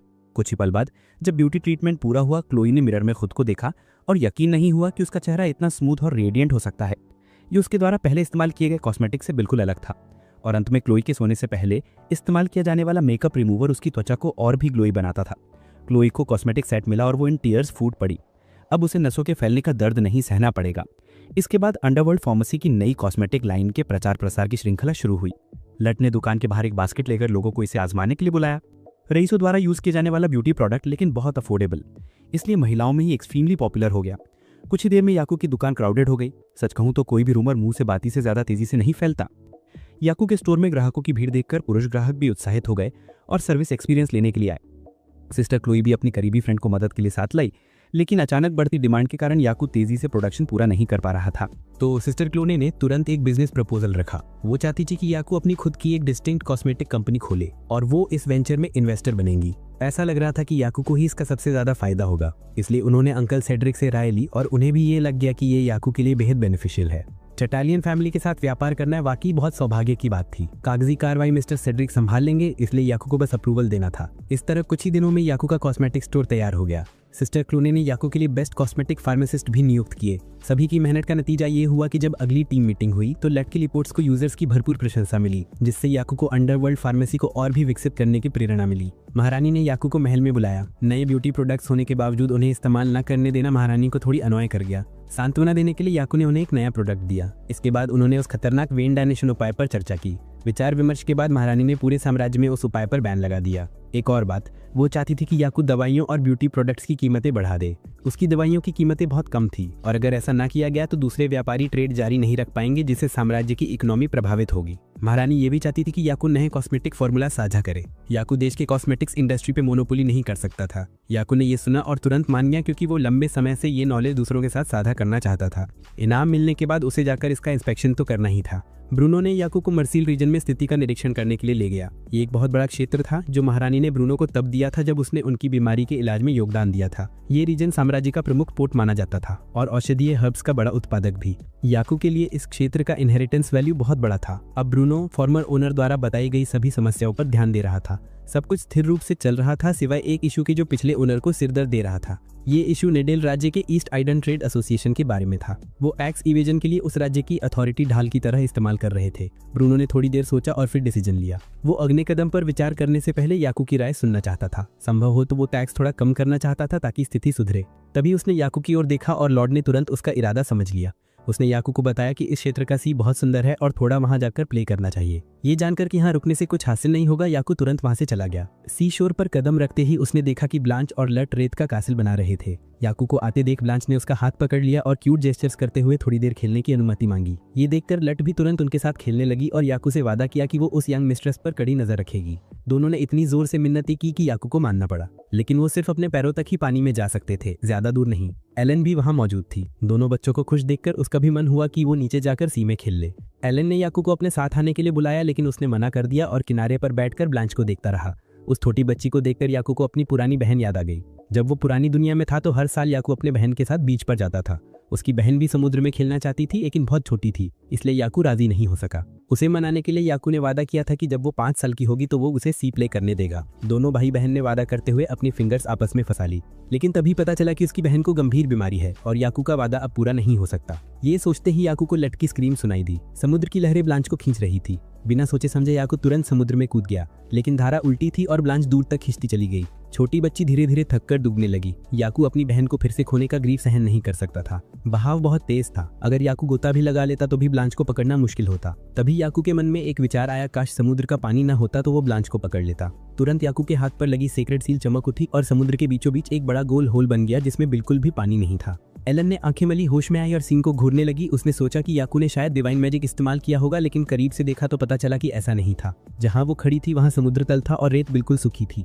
एलन को पसीने छूट गए। आखिर याकू ने क्या किया? उसके बाद याकू दोनों को किनारे पर ले आया। ब्लांच जाग गई और डर के मारे फूट फूट कर रोने लगी। उसने याकू को गले लगाया। याकू ने बच्ची को दिलासा दिया और ब्लांच की जांच के लिए अपनी मेडिसिन आई चालू की। सौभाग्य रहा कि बच्ची ने पानी नहीं निगला, इसलिए वो ठीक थी। तभी एलन बोल पड़ी, याकू तुमने अभी क्या किया? याकू को भी ठीक पता नहीं था। उसे लगा उसने कोई डिवाइन मैजिक जगाया, लेकिन एलन को ऐसा नहीं लगा। याकू ने अभी अभी समुद्र का एक बड़ा हिस्सा मिटा दिया था। कोई भी डिवाइन मैजिक ऐसा नहीं कर सकता। लट ने ये सुना और पसीने से तरबतर हो गया। भारी माहौल को हल्का करने के लिए एलन ने तुरंत याकू की प्रेस कर दी। उसने जो किया था वो वाकई अमेजिंग था। ब्लांच को बचाने के लिए उसका डिवाइन पावर अब पूरी तरह सफल रहा। याकू ने अपनी बहन को ही बचाया था। उस रात बिस्तर पर बैठा याकू बार बार दोपहर का वो सीन याद करता रहा। जब वो ब्लांच को बचाना चाहता था तो उसका इरादा सिर्फ सी वाटर को हटाने का था, लेकिन अचानक वहां मौजूद हर चीज कंप्लीटली वैनिश्ड हो गई थी। मानव शरीर 70% वाटर है। अगर याकू ने उस समय कोई भी मिस्टेक की होती तो ब्लांच और एलेन दोनों खतरे में पड़ सकते थे। तभी लुट ने याकू को पुकारा और टाइडल इंसिडेंट को फिर से याद किया। याकू ने सोचा था कि लुट उस समय उसके डिवाइन पावर से डर गई होगी, लेकिन नहीं, लुट को डर था कि वो अपनी यंग मिस्ट्रेस को बचा नहीं पाएगी। ये देखकर याकू ने लुट का करेज बढ़ाया। वो तैरना नहीं जानती थी, इसलिए अगर वो डूब भी जाती तो भी ब्लांच को बचा नहीं पाती। इसके विपरीत उस समय लुट का कदम राइट मूव था। हालांकि लुट उसकी बहन नहीं थी, फिर भी याकू उसे अपने फैमिली का हिस्सा मानता था। ये तो खुशकिस्मती थी कि वो अब भी सेफ थी। लुट भावुक हो गई और घुटनों के बल बैठकर याकू का थैंक्स अदा किया। उसके एनकरेजिंग वर्ड्स ने याकू को भी राहत महसूस कराई। इस तरह एक अजीब कल्ट को पता चला कि याकू ने अपने डिवाइन पावर से एक समुद्री क्षेत्र को इरेज्ड, और वो भी बिना कोई शैडो छोड़े। उनके लिए याकू एक हेरेटिक था। उन्होंने उसे हंट करने के लिए आर्मीज इकट्ठी कर ली और किसी भी कीमत पर उसे खत्म करने का रिजॉल्व किया। मार्सेल की यात्रा समाप्त हो गई थी और याकू की अंडरवर्ल्ड फार्मेसी फिर से चालू हो गई। वे सिर्फ एक हफ्ते के लिए बंद हुए थे, लेकिन याकू के ग्राहक पहले ही ट्रिपल्ड हो गए, जिससे याकू और एलन दोनों के पसीने छूट रहे थे। ग्राहकों की इतनी बड़ी संख्या शायद उन्हें फिर से ओवरटाइम करने पर मजबूर कर देगी।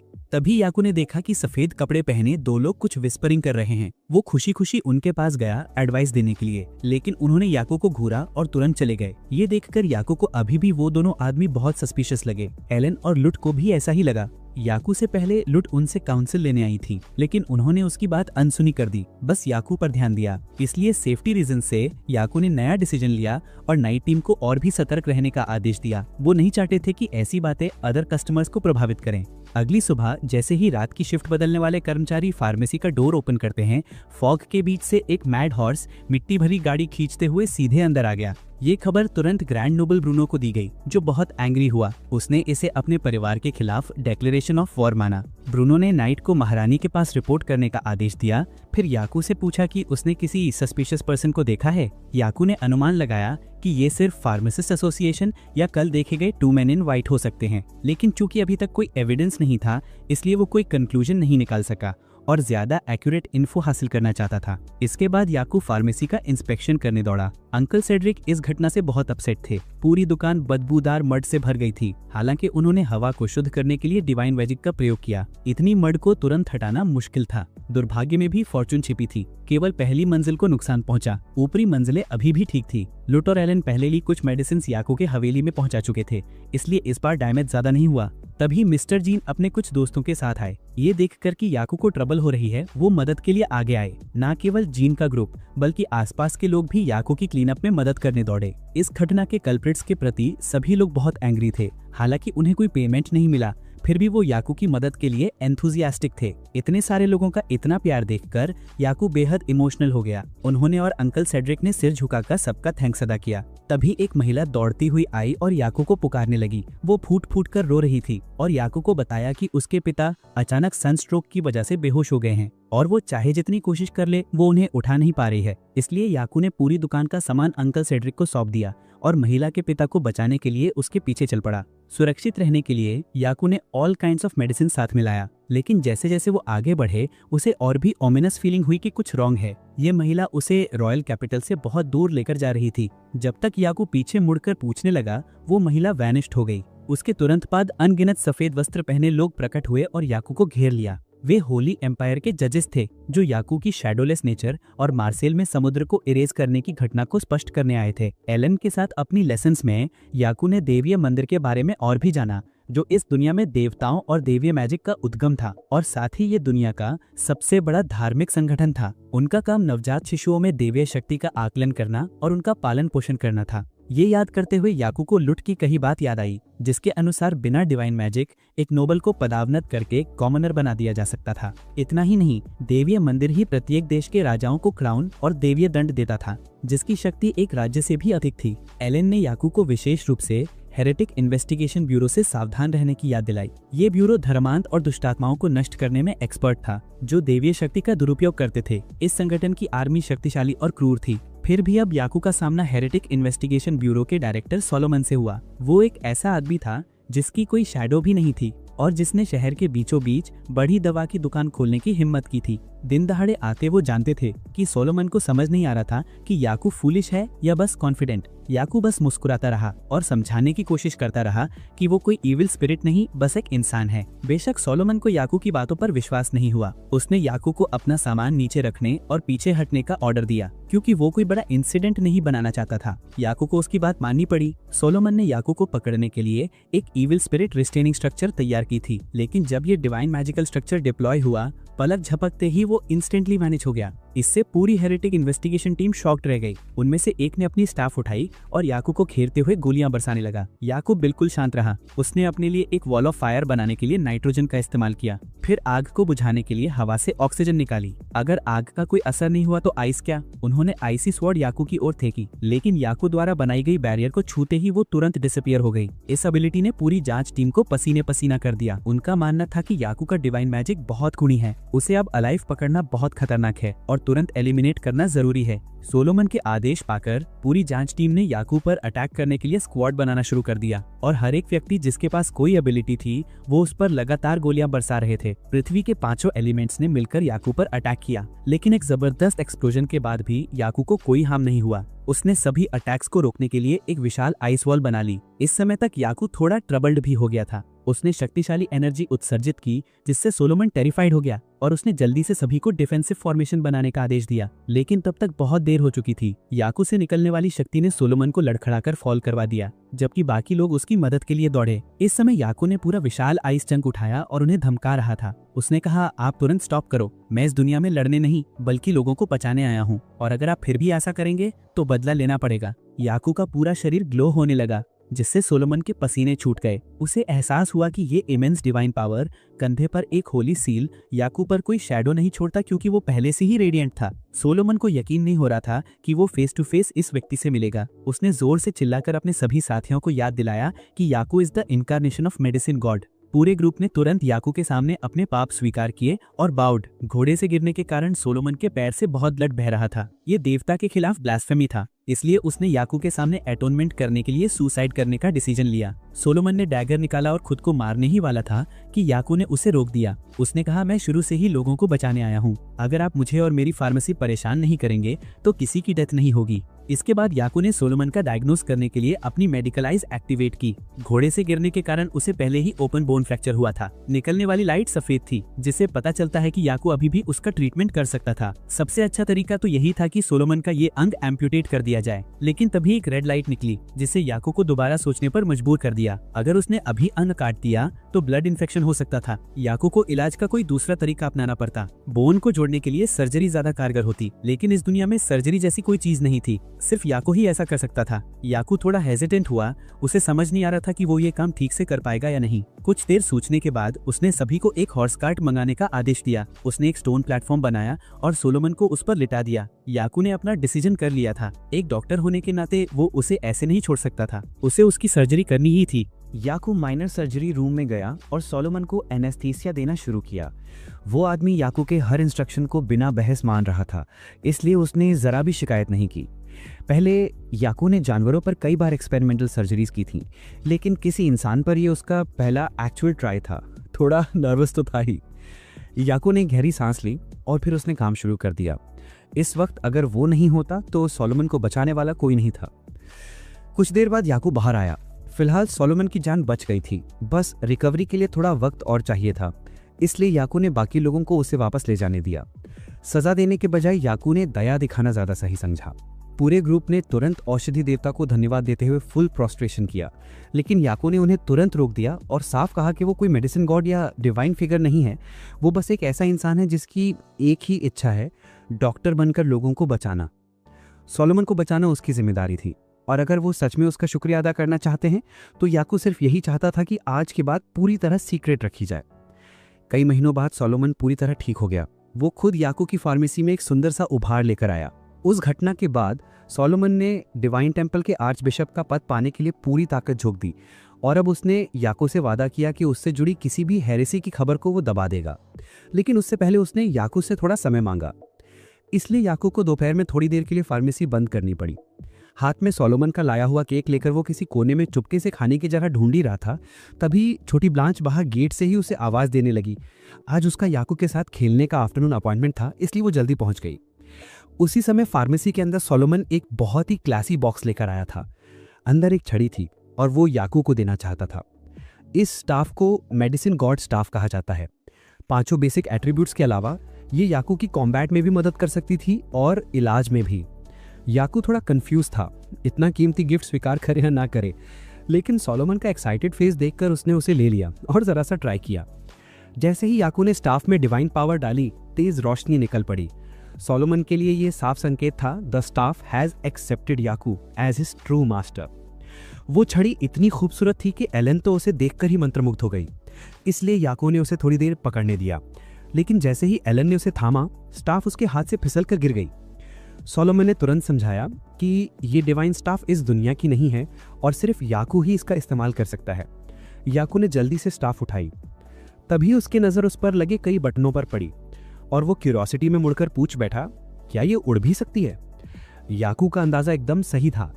जैसे ही उसने थोड़ी सी डिवाइन पावर डाली, स्टाफ तुरंत हवा में उठ गई और याकू को भी ऊपर ले जाने लायक पावर थी। मुलाकात के बाद याकू ने सोलोमन को दरवाजे तक छोड़ा। जाने से पहले उसके पास याकू के लिए एक और गिफ्ट था, एक पेंडेंट। ये मैजिकल पावर्स को कंट्रोल करने में मदद करता था और इसे पहनते ही याकू की शैडो बिल्कुल एक नॉर्मल इंसान जैसी दिखने लगी। याकू को यही चीज चाहिए थी, इसलिए उसने बिना किसी फॉर्मेलिटीज के उसे स्वीकार कर लिया। इसके बाद याकू लुट और उसकी बहन ब्लांच को शहर घुमाने ले गया। अपनी बहन की हर जरूरत उसने पूरी की। दोनों को इतना खुश देखकर याकू भी जेन्युइनली खुश था। इस तरह हेरेटिक इन्वेस्टिगेशन ब्यूरो वाला मामला पूरी तरह खत्म हो गया और फिर याकू का स्टोर पहले की तरह चढ़ने लगा। याकू के अंदाजे के अनुसार कस्टमर्स की संख्या और भी बढ़ रही थी, इसलिए अब एम्प्लॉइज बढ़ाने का समय आ गया था। लेकिन नोबल फार्मासिस्ट बहुत रेयर थे और कॉमन फार्मासिस्ट पहले ही फार्मासिस्ट एसोसिएशन के लिए काम करते थे। इसी दौरान याकू ने अनजाने में लोगों की कुछ शिकायतें सुनी। उसकी फार्मेसी हमेशा भरी रहती थी और हर कोई लंबी लाइन में वेट नहीं कर सकता था, इसलिए वो दूसरी दुकानों पर दवाइयां खरीदने जाते थे। लेकिन क्योंकि याकू की दुकान फार्मासिस्ट एसोसिएशन के मैनेजमेंट के तहत नहीं थी, उसकी दवाइयां उनके स्टोर्स में अवेलेबल ही नहीं थी। अब याकू को समस्या समझ में आ गई थी। फार्मासिस्ट एसोसिएशन ही सबसे बड़ी बाधा थी जो लोगों तक सही दवाएं पहुंचने नहीं दे रही थी। इसका सलूशन सोचते हुए याकू ने एलन के साथ एक नया एसोसिएशन बनाने पर चर्चा की। अभी कॉस्मेटिक शॉप और उसकी फार्मेसी दोनों का मैनेजमेंट एलन ही संभाल रही थी। एम्पायर के लीगल सिस्टम के अनुसार वो एक नया यूनियन आसानी से बना सकते थे। एक बार ये बन गया तो याकू दूसरे स्टोर्स को अपने एसोसिएशन में ज्वाइन करने के लिए आकर्षित करेगा। इससे मेन स्टोर की भीड़ भी कम हो जाएगी। सोचने के बाद याकू ने पेपरवर्क सेड्रिक को सौंप दिया और परमिशंस की बात आई तो शायद उसे खुद क्वीन से मिलने पैलेस जाना पड़ेगा। दूसरी दुनिया की ये फार्मेसी अब इतनी तेजी से ग्रो कर रही थी कि बूढ़े बुरान को फार्मासिस्ट एसोसिएशन के साथ एक इमरजेंसी मीटिंग बुलानी पड़ी। एक नोबल फैमिली की फार्मेसी इतनी सस्ती दवाइयां बेच रही थी कि गरीब भी खरीद सकते थे। ये बात बुरान को बर्दाश्त नहीं हुई। इस बार उसने ठान लिया किसी भी कीमत पर अदर वर्ल्ड फार्मेसी को खत्म करना है। उसने एसोसिएशन के सभी मेंबर्स को सख्ती से याकू की दुकान से किसी भी तरह का कांटेक्ट रखने से मना कर दिया। अगर किसी ने रूल तोड़ा तो उनका लाइसेंस रद्द और एसोसिएशन से सीधा बाहर। अगली सुबह पियर अपनी बेटी मैरी को मदद के लिए फार्मासिस्ट डोनाल्ड के दुकान पर लाया, लेकिन बहुत देर तक दरवाजा खटखटाने के बाद भी किसी ने दरवाजा नहीं खोला। उसकी बेटी हालत से बहुत बीमार थी। उसी समय याकू और लुट वहां से गुजर रहे थे और याकू ने अगर उसे कोई आपत्ति ना हो तो अपनी फार्मेसी में आने का निमंत्रण दिया ताकि वो बच्चे की जांच कर सके। बेटी को और सफरिंग में देखकर पियर चुपचाप याकू के पीछे हो लिया। दूसरी दुनिया की फार्मेसी के सामने आज भी लोगों की एक लंबी लाइन लगी हुई थी, लेकिन याकू पियरे और नन्ही मैरी को मुख्य दरवाजे से नहीं बल्कि साइड गेट की तरफ ले गया। ये देखकर पियरे थोड़े मायूस हो गया। उसे लगा कि शायद याकू उसे अलग समझ रहा है, पर असली बात तो तब समझ आई जब याकू ने उसे एक मास्क थमाया। उसे तभी एहसास हुआ कि ये सब इसलिए था ताकि मैरी की बीमारी किसी और को ना लगे। दोनों ने मास्क पहन लिए और फिर याकू ने नन्ही बच्ची की हालत चेक करना शुरू किया। सबसे पहले उसे मैरी के बारे में कुछ बेसिक जानकारी चाहिए थी। इस वक्त मैरी को तेज फीवर था, बॉडी बिल्कुल वीक थी और वो होश में भी नहीं थी। याकू को अभी तक ये क्लियर नहीं हो रहा था कि उसे कौन सी बीमारी है। तभी उसने पियरे से पूछा कि मैरी का वेट कितना है। पियरे कंफ्यूजन में पड़ गया तो याकू ने खुद ही स्केल निकालकर उसे मैरी को उस पर बैठाने को कहा। पहली बार ऐसा देखकर पियरे थोड़ा डर भी गया था, तो याकू ने कामली समझाया कि वेट पता होना इसलिए जरूरी है ताकि दवा की सही डोसेज तय की जा सके। गलत मात्रा देने पर दवा बेअसर हो सकती है और कभी कभी साइड इफेक्ट्स भी दे सकती है। ये सुनकर पियरे हैरान रह गया, क्योंकि बाकी क्लिनिकों में तो बच्चों को बस वयस्कों की आधी दवा दे दी जाती थी। याकू की तरह इतनी सावधानी कोई नहीं बरतता था। कुछ देर की जांच के बाद याकू को आखिर बीमारी का अंदाजा लग ही गया। छोटी मैरी को बेहद तेज सर्दी थी। पियरे स्टन रह गया। इतना हाई फीवर, सीजर्स और मुंह से झाग, उससे तो लगा था कि किसी इविल स्पिरिट का असर है। पर याकू ने साफ कहा कि ये सिर्फ कोल्ड नहीं बल्कि फ्लू है। पियरे के चेहरे पर अभी भी कंफ्यूजन देखकर याकू को थोड़ा और एक्सप्लेन करना पड़ा। मैरी को एक वायरस ने इन्फेक्ट कर दिया था। याकू दवा की अलमारी में गया और बीमारी की मेडिसिन की एक वायल निकाल कर लाया। उसने बताया कि इस समय मैरी का शरीर इतना कमजोर है कि दवा खाना उतना असरदार नहीं होगा, इसलिए स्टीम इनहेलेशन सबसे बेहतर तरीका होगा। इससे बच्चे की बॉडी वार्म होगी और वायरस खुद ही कमजोर होने लगेंगे। लंबी एक्सप्लेनेशन के बावजूद भी पियरे आधा समझा आधा नहीं, तो याकू वही रुक गया और बाकी कामों में लग गया। इलाज देर शाम तक चलता रहा और सच कहें तो याकू का तरीका सरप्राइजिंगली फास्ट काम कर गया। मैरी का फीवर धीरे धीरे उतर गया। याकू ने अगले 5 दिनों की दवा भी तैयार कर दी। देर रात होने के बावजूद उसने पियरे को याद दिलाया कि इस तरह की बीमारी शाम को ज्यादा उभरती है, इसलिए अगर कोई भी परेशानी फिर से दिखे तो वो बिना हिचकिचाए वापस क्लिनिक आ सकता है। याकू ने पियरे को गेट तक छोड़ा और तभी पियरे में डरते डरते पूछा, जांच की फीस क्या है? याकू मुस्कुराया और बहुत कम अमाउंट बताया। उसने कहा कि बच्चों की जांच आसान होती है, इसलिए वो ज्यादा चार्ज नहीं करता। पियरे ने सिर झुकाया और वहां से चला गया। फार्मेसी की चमकती इमारत को देखते हुए उसे अचानक समझ आ गया, फार्मासिस्ट एसोसिएशन का याकू से कॉम्पीट करना असंभव है। घर पहुंचकर उसने खुद को काम में लगा लिया। कुछ देर बाद उसकी पत्नी कमरे में आई और बताया कि मैरी गहरी नींद में है और अब उसे कोई दर्द नहीं हो रहा। लेकिन जब उसे पता चला कि पियरे मैरी को दूसरी दुनिया की फार्मेसी ले गया था तो वो डर गई। आखिर एसोसिएशन ने वहां जाने से मना किया था, लेकिन पियरे ने साफ कहा, अगर आज याकू नहीं होता तो मैरी बच ना पाती। ज्ञान, ट्रीटमेंट, केयर, हर चीज में दूसरी दुनिया की फार्मेसी बाकी सबसे कहीं आगे थी और असल में एक फार्मासिस्ट की असली छवि वैसी ही होनी चाहिए। ये सोचकर पियरे को लगा कि वो खुद बहुत पीछे है, ना जादू, ना ज्ञान और ना ही याकू जैसा कॉन्फिडेंस। वो चाहता था कि उसे भी याकू का थोड़ा सा अनुभव मिल जाए ताकि वो भी लोगों की जान बचा सके। उसकी पत्नी समझ गई कि पियरे क्या सोच रहा है, लेकिन उस रास्ते पर जाना मतलब फार्मासिस्ट एसोसिएशन के खिलाफ खड़ा होना था, जो लगभग सुसाइड जैसा था। इतनी परेशानियों के बीच पियरे खुद को रोक नहीं पाया और रो पड़ा। एक फार्मासिस्ट होते हुए भी वो अपनी बेटी की मदद नहीं कर पाया। उसे खुद पर शर्म आ रही थी। अगली सुबह फार्मासिस्ट एसोसिएशन की इमरजेंसी मीटिंग फिर से बुलाई गई। दुकानों और आय में लगातार गिरावट आ रही थी। बैरन गुस्से में था पर कुछ कर नहीं सकता था, क्योंकि दूसरी दुनिया की फार्मेसी को महारानी का सपोर्ट था और ऊपर से आर्च बिशप्स भी वहां अक्सर आ रहे थे, तो प्रैक्टिकली याकू को कोई छू भी नहीं सकता था। बैरन ने पियरे की तरफ देखा, क्योंकि उसकी दुकान सबसे ज्यादा पास थी। पियरे ने गहरी सांस ली और खड़े होकर सच बोल दिया, अगर यहाँ बैठा कोई भी व्यक्ति कभी दूसरी दुनिया की फार्मेसी गया ही नहीं तो एक बार जाकर देखें, आपको खुद समझ आ जाएगा कि लोग आपकी दुकानों पर वापस क्यों नहीं आते। वहाँ अमीर गरीब का कोई फर्क नहीं है, ट्रीटमेंट सबको सेम मिलता है। बैरन गुस्से से खड़ा हुआ और मेज पर हाथ पटका। उसके लिए ये सब सिर्फ कस्टमर्स की क्यूरियोसिटी थी। उसका कहना था, दूसरी दुनिया की फार्मेसी महारानी के प्रिविलेज का फायदा उठाकर प्राइसेस कम कर रही है और यही एसोसिएशन की हालत खराब कर रही है। बैरन ये सब कहते कहते अचानक रो पड़े। सालों से वो आम लोगों तक मेडिसिन पहुंचाते आ रहे थे, लेकिन अमीर लोग कभी उनकी केयर करने नहीं आए, ना मदद, कुछ भी नहीं। सोच के देखो, अगर एक दिन वो दवाखाना बंद हो जाए तो आम लोगों के पास इलाज का कोई ऑप्शन ही नहीं बचेगा। इधर पियर अब भी सभी को समझाने की कोशिश कर रहा था कि अनदर वर्ल्ड फार्मेसी इतनी एडवांस्ड इसलिए है क्योंकि वो लोग मरीजों को इंप्रूव करने पर फोकस करते हैं। उन्हें खत्म करने की जगह उनसे सीखना चाहिए कि पेशेंट्स का सही ट्रीटमेंट कैसे किया जाता है और मेडिसिन का सही इस्तेमाल कैसे होता है। लेकिन वो लोग तो ऐसी दवाइयाँ बेच रहे थे जिनका सोर्स भी अनक्लियर था और ये भी नहीं पता था कि वो इंसानों के लिए सेफ हैं या नहीं। तभी बैरन ने गुस्से में टेबल पर हाथ पटका और पियर को चुप करवा दिया। उसे लगा कि अगर पियर को फार्मासिस्ट एसोसिएशन पर भरोसा ही नहीं है तो उसे यहीं से अभी निकल जाना चाहिए। और बस उसी पल पियर की जॉब चली गई। उसके बाद बैरन के आदमियों ने उसकी फार्मेसी की हालत भी खराब कर दी। पियर बस खड़ा देखता रह गया, कुछ करने की ताकत ही नहीं थी। तभी अचानक याकू वहां पहुंचा। वो सीधे पियर की तरफ दौड़ा और उससे सब पूछने लगा। इस बार पियर ने उससे कुछ भी छिपाया नहीं था। उसने पूरी बात बता दी, कैसे उसने एसोसिएशन के रूल्स तोड़कर मैरी को अपनी फार्मेसी में चेकअप के लिए बुलाया था और वही बात बैरन को पसंद नहीं आई। उसने पियर के सारे बिजनेस लाइसेंसेस रद्द कर दिए। शुरुआत में पियर को लगा था कि शायद एसोसिएशन उनकी बात सुनेगा, लेकिन आखिर में उसके पास कुछ भी नहीं बचा।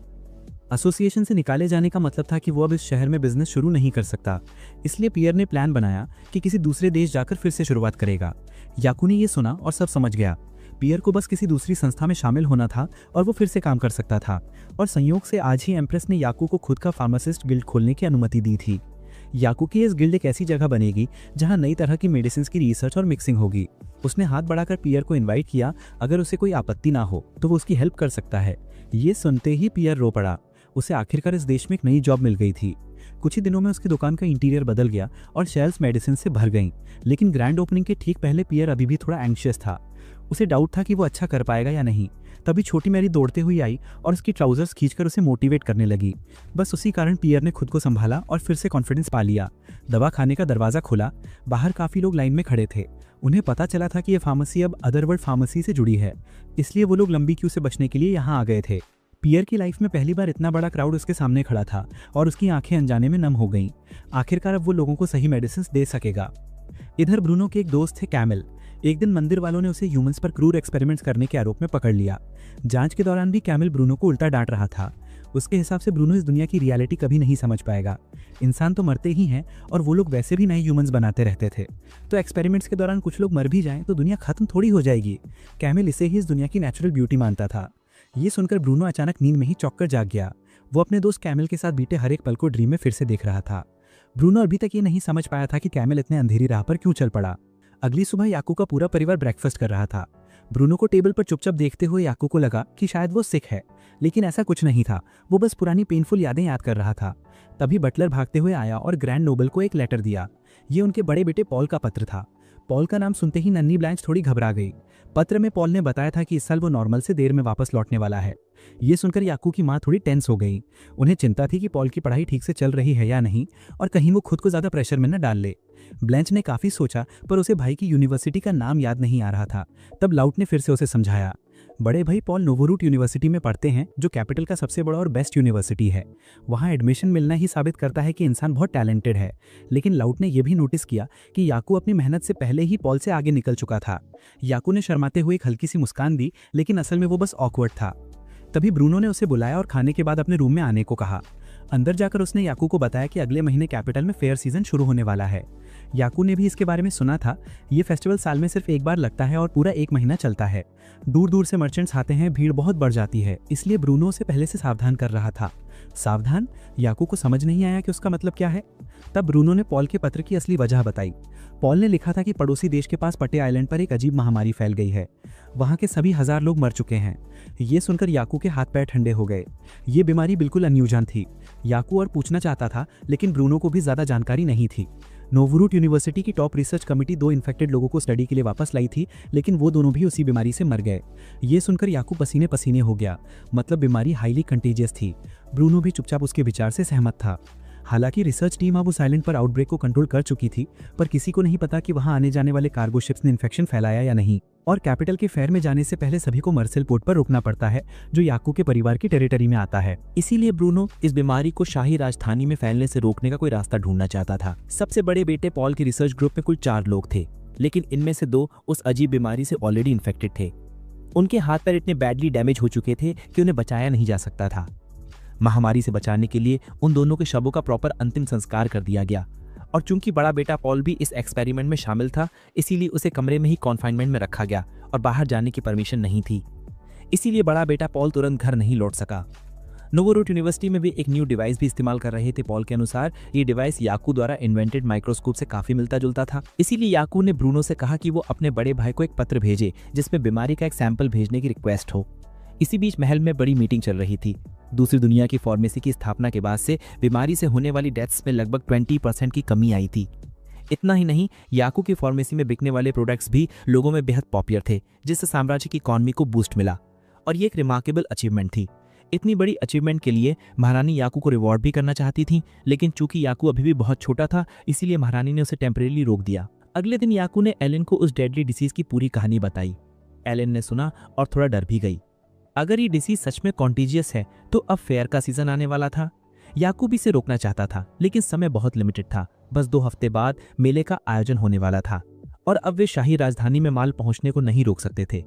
तभी लूट दौड़कर याकू को बुलाने आया, हाथ में बड़ा भाई पॉल का भेजा हुआ लेटर लिए हुए। याकू ने इसे पढ़ा और लिटरली पसीने से सोक्ड हो गया। सच में इस दुनिया में भी प्लेग था। उसके तुरंत बाद याकू और एलन ने तुरंत पैंडेमिक प्रिवेंशन की तैयारी शुरू कर दी। उन्होंने अपने 2 क्लोज डिसाइपल्स को पहले लॉर्ड एडम की असिस्टेंस के लिए मार्सेली एरिया भेजा, जबकि याकू और एलन यहाँ की पूरी व्यवस्था संभालने के बाद में वहां पहुंचे। उसके बाद याकू और एलन ने ब्रूनो को रिपोर्ट दी। पॉल ने लेटर में जो बताया था उसके अनुसार याकू ने कंफर्म किया कि यह प्लेग ही थी, एक बेहद टेरिफाइंग डिसीज जिसने 14th सेंचुरी में यूरोप की हाफ पॉपुलेशन को वाइप आउट कर दिया था। इस डिसीज की मॉर्टेलिटी रेट बहुत हाई थी, लगभग 70% तक।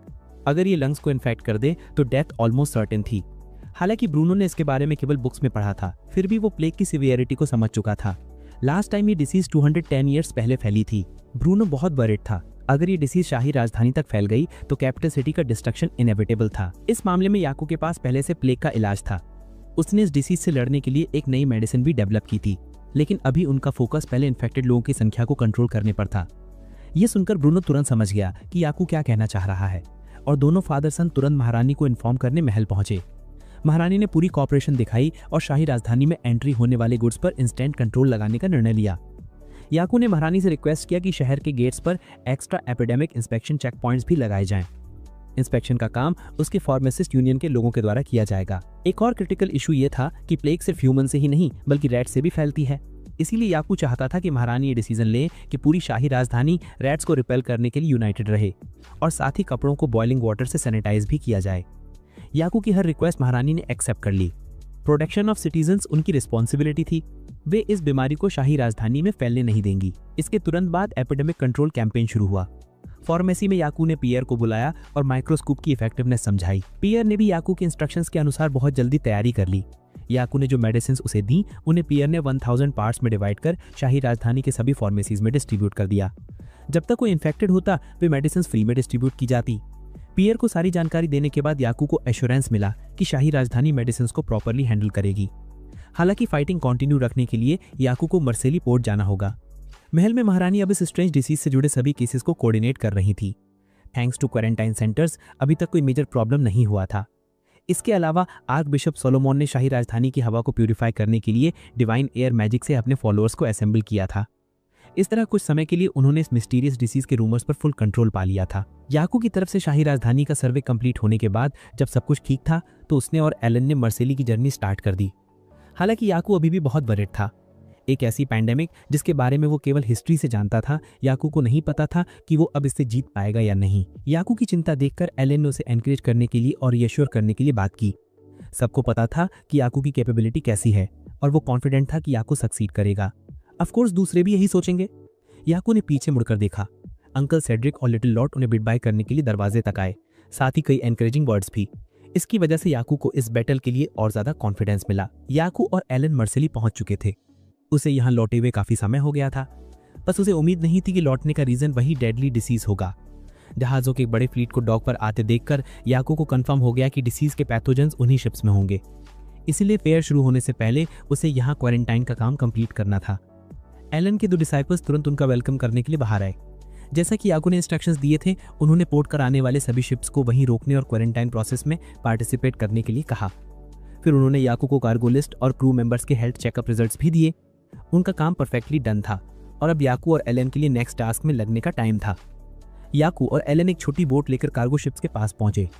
माल अनलोडिंग के लिए इंस्टेंट घाट पर उतरने की अनुमति न मिलने से कैप्टन काफी एंग्री हुआ, लेकिन आखिरकार वो याकू के साथ पूरी कॉपरेशन करता रहा। याकू ने जहाज के डॉक्टर को बुलाया और यहाँ मौजूद क्रू मेंबर्स की पूरी लिस्ट चेक की। फिर याकू और एलन ने क्रू और कार्गो की जांच शुरू की। कुल मिलाकर कोई बड़ी समस्या नहीं थी, लेकिन याकू को जल्द ही पता चला कि कुछ क्रू मेंबर्स में मामूली ब्लीडिंग के सिम्टम्स दिखाई दे रहे हैं। इसलिए उसने डॉक्टर को एक नोट दिया और इंस्ट्रक्शंस दिए कि डॉक पहुंचते ही क्रू के लिए मेडिसिन लेकर आएं। क्वारंटीन का पहला फेज स्मूथ तरीके से पूरा हुआ, लेकिन ये सिर्फ पहला जहाज था। डॉक पर आने से पहले अभी भी अनगिनत शिप्स इंस्पेक्शन का इंतजार कर रही थी। तभी अचानक एक एप्पल सीधा याकू की तरफ फेंका गया। गुस्से में कैप्टन ने उसे डांटा। 2 दिन हो चुके थे। उसे 2 दिन तक बिना डॉक पर जाने की परमिशन का वेट करना पड़ा था। उसका सारा माल फ्रेश था। अगर लेट पहुंचता और गुड्स स्पॉइल हो जाते तो रिस्पॉन्सिबिलिटी किसकी होती? तभी एक और कैप्टन बीच में चिल्लाया। उसमें भी 2 दिन वेट किया था और अब वो और इंतजार नहीं करना चाहता था, ना ही किसी को रास्ता देना चाहता था जो पहले डॉक पर आकर कार्गो अनलोड करना चाहता था। दोनों कैप्टन्स की जोर जोर से बहस देखकर एलन गुस्सा हो गई। उसने अभी अपनी स्टाफ निकाली ही थी कि अचानक एक कैनन सीधे सी सरफेस पर गिर गया, जिससे एलन डर गई। ऑब्वियसली उसने कुछ नहीं किया था। दूर से साम्राज्य का फ्लैग वेविंग शिप्स का एक बड़ा फ्लीट दिखाई दिया। दोनों कैप्टन्स डर गए क्योंकि ये सैनफ्लव का क्रिम्सन फ्लीट था जिसे साम्राज्य ने भी पहचाना था। फ्लीट का एडमिरल कोई और नहीं बल्कि याकू का फार्मेसी एक्सपर्ट मिस्टर जीन था। शिप पर खड़े होकर जीन ने दोनों कैप्टन्स पर चिल्लाया, अगर ट्रेड के लिए साम्राज्य में एंटर करना है तो आपको हमारे लॉस का पालन करना होगा। रॉयल अपॉइंटेड फार्मासिस्ट जो मर्सेल रीजन का लोकल अथॉरिटी भी था, पर्सनली क्वारंटीन मैनेज कर रहा था। अगर कोई एक शब्द भी और बड़बड़ाता तो वो उन्हें सी में फेंक देता। जीन की मदद से कैप्टन्स इंस्टेंटली ओबीडियंट हो गए। याकू और एलन उसका धन्यवाद करने उसकी शिप के पास गए।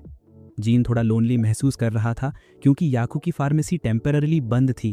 वो अक्सर शिप पर मिलने वाली कैंडीज के बारे में सोचता रहता था। ये कैंडीज उन लोगों पर बहुत असर करती थीं जो अक्सर सी पर रहते थे। इसलिए उसने प्लान बनाया कि नेक्स्ट टाइम जब याकू की फार्मेसी रीओपन होगी तो वो अपने अदर शिप्स के साथ बड़ा ऑर्डर देगा। इसके बाद याकू और एलन अपने 2 स्टूडेंट्स के साथ फिर से असेंबल हुए और कलेक्ट की गई इन्फॉर्मेशन को रिपोर्ट करने की तैयारी करने लगे। इसी समय लॉर्ड एडम दौड़ते हुए आया और याकू को बताया कि एस्टर्क विलेज में कई लोगों में हाई फीवर के सिम्टम्स दिखाई दे रहे हैं और कुछ मर भी गए हैं। एस्टर्क विलेज यहाँ से वेस्ट में एक छोटा फिशिंग विलेज था।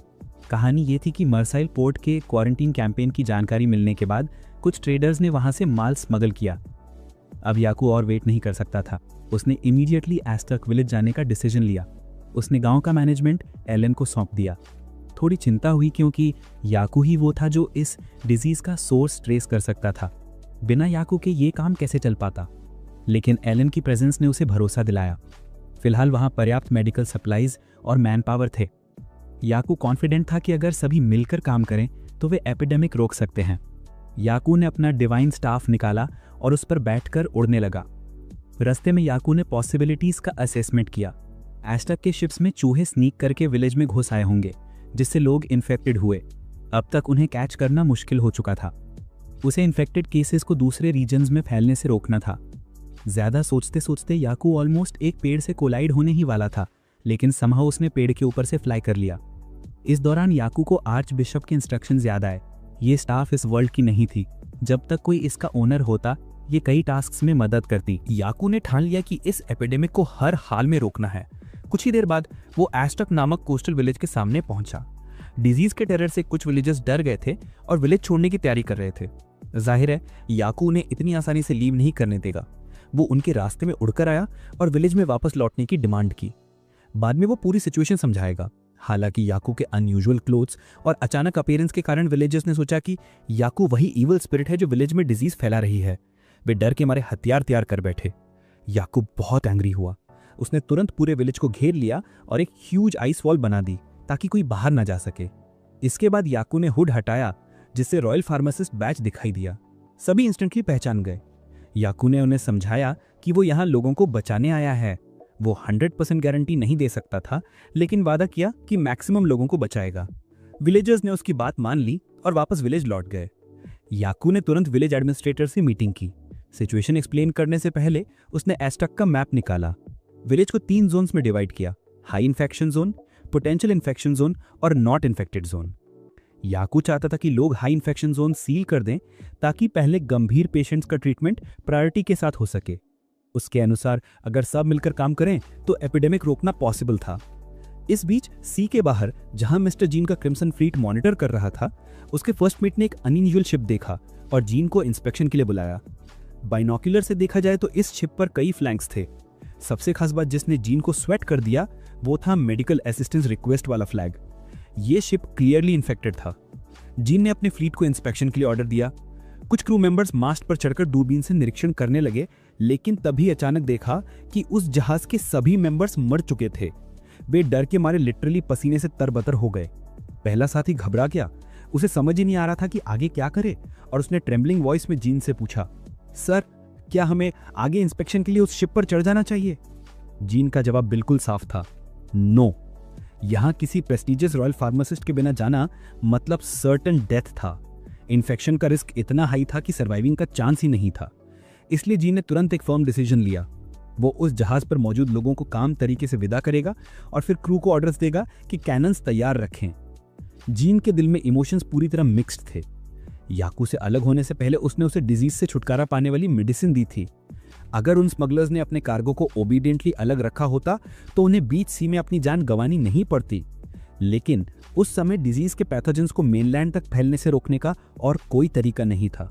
मजबूरी में जीन ने वो स्मगलर शिप समुद्र की तलहटी में डुबो दी।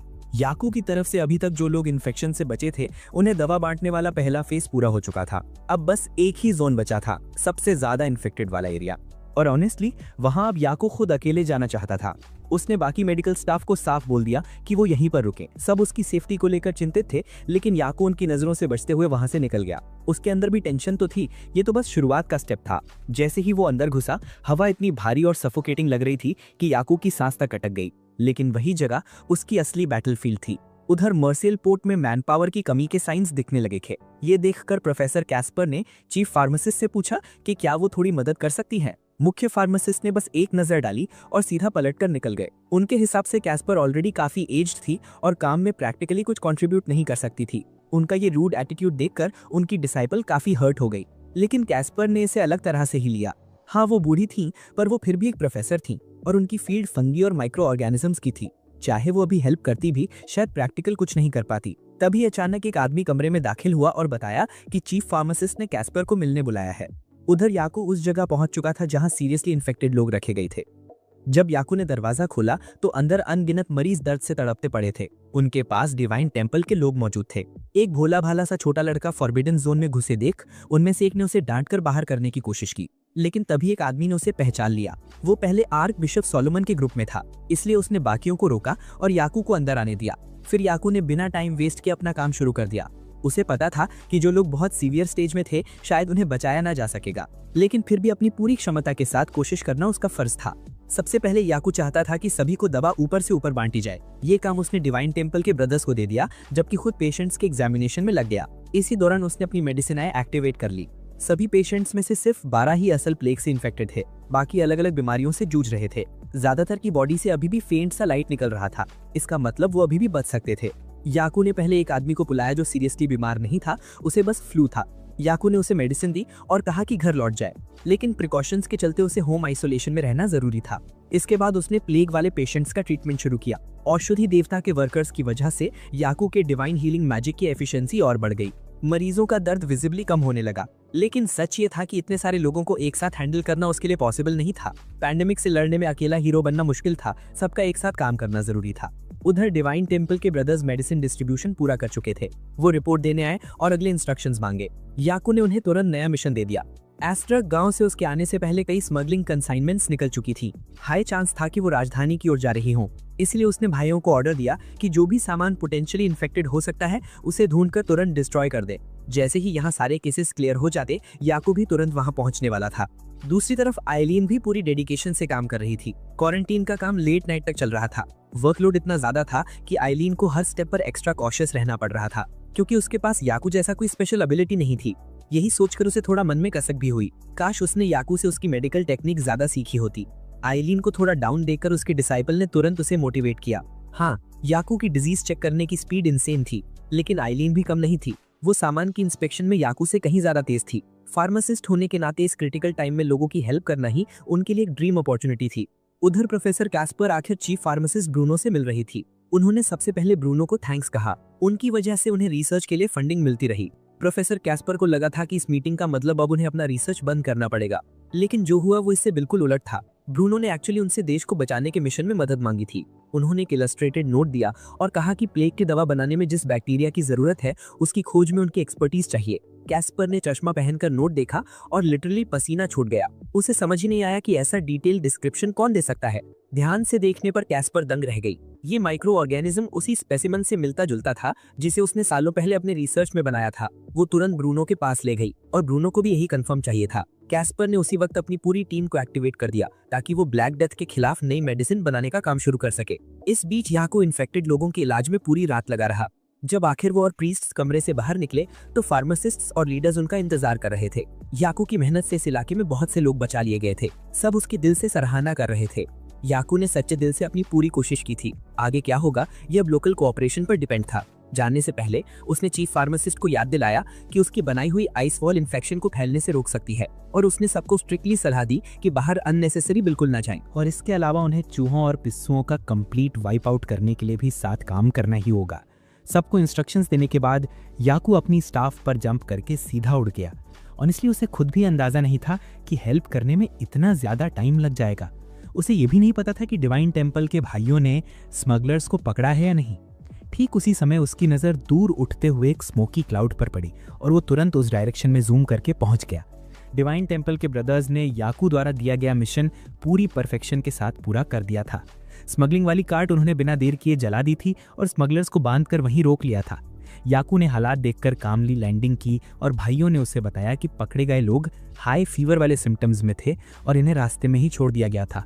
याकू ने हरी में उनसे पूछा कि स्मगलिंग ग्रुप में क्या क्या था, लेकिन याकू जैसे छोटे बच्चे को जवाब देने में भी थोड़ा इनसिक्योर और अनकंफर्टेबल हो गए। याकू धीरे से उनके सामने बैठा और एक हल्की सी धमकी दे दी। उसने कहा कि उन्हें एक डेडली डिजीज लग चुकी है, अगर अभी सच बता दें तो वो उनका इलाज कर देगा, वरना फॉरगेट इट। ये सुनकर वे कांप गए और अब उनकी हिम्मत नहीं हुई आगे छिपाने की। उन्होंने सब क्लियरली कन्फेस कर दिया। वे जो कार्गो ले जा रहे थे उसमें फ्रूट्स और एनिमल्स का एक क्रेट था और एनिमल्स वाला बॉक्स था व्हाइट स्क्विरल्स का जो पैंड आइलैंड से आए थे। ये सुनते ही याकू सचमुच शॉक्ड रह गया। पैंड वही हाईली इन्फेक्टेड आइलैंड था जहां सारे रेजिडेंट्स मौत का शिकार हो चुके थे। याकू ने उनसे और डिटेल्स मांगी, तब पता चला कि ट्रैवल के दौरान उनकी प्रोटेक्शन के लिए 4 होली वॉरियर्स भी साथ थे। याकू जितना इस पर सोचता उतना ही उसे फील होने लगा कि इस बार कुछ सीरियसली सिनिस्टर चल रहा है। जनरली होली वॉरियर्स आम लोगों की प्रोटेक्शन के लिए कभी नहीं निकलते, तो क्या उनका मिशन इस बीमारी को कैपिटल तक पहुंचाना था? ये सोचते हुए अचानक याकूब को याद आया कि क्वीन भी पहले ब्लैक डेथ से इन्फेक्टेड हो चुकी थी और उनके इन्फेक्शन का सोर्स कभी क्लियरली पता नहीं चला था। वो उस टाइम लगभग मर ही गई थी, लेकिन याकू की वजह से बच पाई थी। क्या इसी कारण कोई कैपिटल में और भी डेंजरस वर्जन लाना चाहता था? स्मगलर्स ने सारी इन्फॉर्मेशन याकू को दे दी और उससे दवा की भीख मांगी। डिवाइन टेम्पल के भाइयों का मन नहीं था उन्हें बचाने का, लेकिन याकू के लिए ये उसका मिशन नहीं था। वो उन्हें दवा देगा, पनिशमेंट का फैसला रॉयल कैपिटल ही करेगी। रॉयल कैपिटल की तरफ से ब्रूनो स्मगलिंग वाले शिप से जुड़ी हर डिटेल लेकर क्वीन के सामने महल में पहुंचा था। क्वीन को रिपोर्ट मिल गई थी कि उनका माल कैपिटल की तरफ आ रहा है। एस्टक विलेज से डिस्टेंस कैलकुलेट करके उन्होंने अंदाजा लगाया कि वो लोग शायद कल तक पहुंच जाएंगे। क्वीन ने तुरंत गेट नंबर 6 जो एस्टक की तरफ खुलता था वहां डिजीज इंस्पेक्शन स्ट्रिक्ट करने का आदेश दे दिया। नेक्स्ट मॉर्निंग जब लूट मास डिस्ट्रीब्यूशन में बिजी था, पियर को गेट 6 पर एक सस्पिशियस सैंपल मिला। माइक्रोस्कोप में झांकते ही उसके हाथ कांप गए, क्योंकि जो उसने लेंस के नीचे देखा वो पूरी तरह ब्लैक डेथ था। उसने बिना एक सेकंड खोए सबको गेट 6 पर बुलाया। उसी मोमेंट गेट 6 पर एक मैसिव एक्सप्लोजन हो गया। चाहे गेट गार्ड्स ने दरवाजा रोकने की कोशिश की हो या नहीं, स्मगलर्स का पीछा कर रहे होली नाइट्स ने हर तरफ हमला बोल दिया। ये होली नाइट्स इंसेनली पावरफुल थे और उनके पास डिवाइन मैजिक भी था। सिटी गार्ड्स उन्हें रोक ही नहीं पा रहे थे। क्वारंटीन जोन भी सिटी गेट के डेंजरसली करीब था और पियर को याकू द्वारा दी गए मेडिसिन वहीं पर स्टोर थी। अगर वो प्रेशियस मेडिसिन डिस्ट्रॉय हो जाती तो हालात और बुरे हो जाते। पियर ने खतरे की परवाह किए बिना टेंट की तरफ दौड़ लगाई ताकि दवा को बचा सके। तभी उसने अपने साथियों को देखा कि होली नाइट गेट के पार से एक कार्गो कंटेनर पुश कर रहा है। उसने पिंजरा खोला और दर्जनों व्हाइट स्क्विरल्स बाहर कूद गए। फिर उसने डिवाइन विंड मैजिक का यूज करके इन गिलेरियों को चारों डायरेक्शन में उड़ा दिया। इसके तुरंत बाद पियर का टेंट भी ढह गया। व्हाइट स्क्विरल्स को रूफटॉप्स पर फ्रीली दौड़ते देख पियर बुरी तरह घबरा गया। उसे अब भी याकू की वार्निंग याद थी। ब्लैक डेथ हमेशा रोडेंट से फैलती है और स्क्विरल भी उसी कैटेगरी में आती थी। पियर फौरन उठा और गार्ड टीम की तरफ भागा, उन्हें अलार्म बेल बजाने का ऑर्डर दिया और पूरे कैपिटल के रेस्टोरेंट्स और फूड शॉप्स को तुरंत अलर्ट करा दिया कि इन स्क्विरल्स को अंदर आने से रोका जाए। अलार्म बेल पूरे एम्पायर में गूंज उठी। क्वीन सिर्फ अपने दांत भींचकर गुस्सा रोक सकी, जबकि ब्रूनो को पहले ही अंदाजा हो चुका था कि सिचुएशन कितनी खतरनाक हो चुकी है। पैलेस में तुरंत इमरजेंसी मीटिंग बुलानी पड़ी। मीटिंग के दौरान एक गार्ड दौड़कर क्वीन को बताने आया कि नीडल किंगडम की होली नाइट्स लगभग 5 सोल्जर्स की स्ट्रेंथ से हमला कर रहे हैं, विच ऑनेस्टली क्वीन के लिए कोई बड़ी बात नहीं थी। उन्होंने सबको तुरंत उनसे निपटने का आदेश दे दिया। उसी वक्त ब्रूनो ने उन्हें रिमाइंड किया कि रिपोर्ट के हिसाब से ये 5 होली नाइट्स नीडल से आए थे और उसे पूरा शक है कि वही लोग कैपिटल में ब्लैक डेथ लेकर आए हैं। क्वीन को ये बात काफी ऑड लगी। आखिर नीडल उनका अलाई था। सिर्फ 5 लोगों के साथ कैपिटल पर हमला करना बिल्कुल सेंस नहीं बनाता था। ब्रूनो को पूरा विश्वास था कि इसके पीछे डेफिनेटली कोई ऐसा मास्टरमाइंड है जो ब्लैक डेथ को बहुत डिटेल में समझता है। एक्सपीरियंस और नॉलेज के बिना इतना कैलकुलेटेड प्लान बनाना पॉसिबल नहीं था। ब्रूनो को एक शख्स पर शक था। 3 साल पहले नेडल राज्य ने एक कॉमन फार्मासिस्ट को अपने देश में एक्सेप्ट किया था। डिटेल्स देखकर ब्रूनो को लगा कि वो इंसान उसी व्यक्ति से मिलता जुलता है जिसे वो कभी जानता था, एक ऐसा टैलेंट जिसे कभी जीनियस फार्मासिस्ट कहा जाता था। लेकिन मानव शरीर पर ब्रूटल एक्सपेरिमेंट्स करने के कारण इंक्विजिशन ने उसके डिवाइन मैजिक को सील कर दिया था और उसे सामान्य इंसान की रैंक में गिरा दिया गया था। ब्रूनो ने सुना था कि जब उसे पकड़ा गया था तब भी वो एक ऐसे पॉइजन पर रिसर्च कर रहा था जो इंसान से इंसान में फैल सकता था। ये सुनकर क्वीन को भी सिचुएशन समझ में आ गई। अगर वही व्यक्ति नीडल में एक्टिव था तो उनके राजा की डेथ भी उसी की वजह से हुई होगी। ब्रूनो ने अपनी मुट्ठियां कस लीं। कमील चाहे उसका साथी रहा हो, लेकिन अब वो सिर्फ अतीत का हिस्सा था। इतना डेंजरस इंसान गेट 6 के बाहर बिल्कुल नहीं छोड़ा जा सकता, उसे वहीं किल करना होगा। 5 होली नाइट्स रॉयल गार्ड से भिड़ चुके थे। हालांकि रॉयल गार्ड्स की संख्या ज्यादा थी, लेकिन होली नाइट्स का डिवाइन मैजिक इतना ओवर पावरिंग था कि गार्ड्स उन्हें रोक ही नहीं पा रहे थे। उसी समय आर्च बिशप सोलोमन वहां प्रकट हुए। वो बहुत ही अनकंट्रोलेबल था, इसलिए इन्हें बहुत जल्दी उस पर काबू पा लिया। जो लोग मानवता की इच्छा के खिलाफ ईविल करते थे, उन्हें अब डिवाइन मैजिक इस्तेमाल करने की परमिशन नहीं दी गई। प्रोटेक्टर डीटी के नाम पर सोलोमन ने सभी को रिस्टेन में लिया और उनका डिवाइन मैजिक छीन लिया। आसमान में गूंजते धमाकों ने लूट को बहुत डरा दिया। उसने देखा कि जिस जगह धमाका हुआ वो दूसरी दुनिया की मेडिसिन शॉप के बहुत पास था, याकू की प्रेशियस शॉप। उसने कुछ अंकल सेड्रिक को मदद के लिए बुलाया, लेकिन अंकल सेड्रिक ने तुरंत मना कर दिया। उन्हें पता था कि मेडिसिन शॉप से ज्यादा इंपॉर्टेंट है लूट की लाइफ। ठीक उसी समय लूट के सामने से एक ब्राइट लाइट बीम गुजरी। ये याकू था जो मेडिसिन गॉड के स्टाफ पर माउंटेड था। उसने राजधानी के ब्रेड टेकिंग व्यू को देखने के लिए अलार्म बेल के ऊपर उतरा। याकू ने अपनी मेडिसिन आई एक्टिवेट की और चारों ओर देखा कि एपिडेमिक कितनी दूर तक फैल चुका है। याकू के सामने काउंटलेस लाइट स्पॉट्स दिखे, जिससे वो लिटरली स्वेट से सोक्ड हो गया। पहले उसने सोचा कि जो स्क्विरल्स ले जाई जा रही हैं वे ऑर्डिनरी स्क्विरल्स हैं, लेकिन नहीं, वे फ्लाइंग स्क्विरल्स थीं, जिनसे हैंडल करना बहुत मुश्किल था। तभी याकू ने ब्रूनो को रनिंग देखा। यही वजह थी कि याकू तुरंत उतरा और उसे सिचुएशन समझाई। मार्सेल पोर्ट पर उसने पहले ही मास्टर एलन को एक काम सौंप दिया था। अब सबसे क्रिटिकल टास्क ये था कि एपिडेमिक को शाही राजधानी में फैलने से रोका जाए। 5 सीरियसली इंजर्ड होली वॉरियर्स को आर्च बिशप ने कंट्रोल में ले लिया, लेकिन जब उनसे उनका मोटिव पूछा गया तो उन्हें कुछ भी पता नहीं चला। उन्हें यह भी नहीं पता था कि वे शाही राजधानी में ब्लैक डेथ लेकर आए थे, क्योंकि वे सिर्फ ऑर्डर्स फॉलो कर रहे थे। उनको ये करने के लिए एक क्रेजी पर्सन ने फोर्स किया था, एक ऐसा व्यक्ति जो पूरे राज्य की लाइफ पर कब्जा करना चाहता था। ब्लिंक ऑफ एन आई में वो हजारों लोगों को डेथ की ओर खकेल सकता था। सच में वे एक इविल स्पिरिट का इनकारनेशन था, जिससे होली वॉरियर्स डरते थे। अब ब्रूनो प्रकट हुए और उन्होंने कामों की अपीयरेंस का डिस्क्रिप्शन दिया।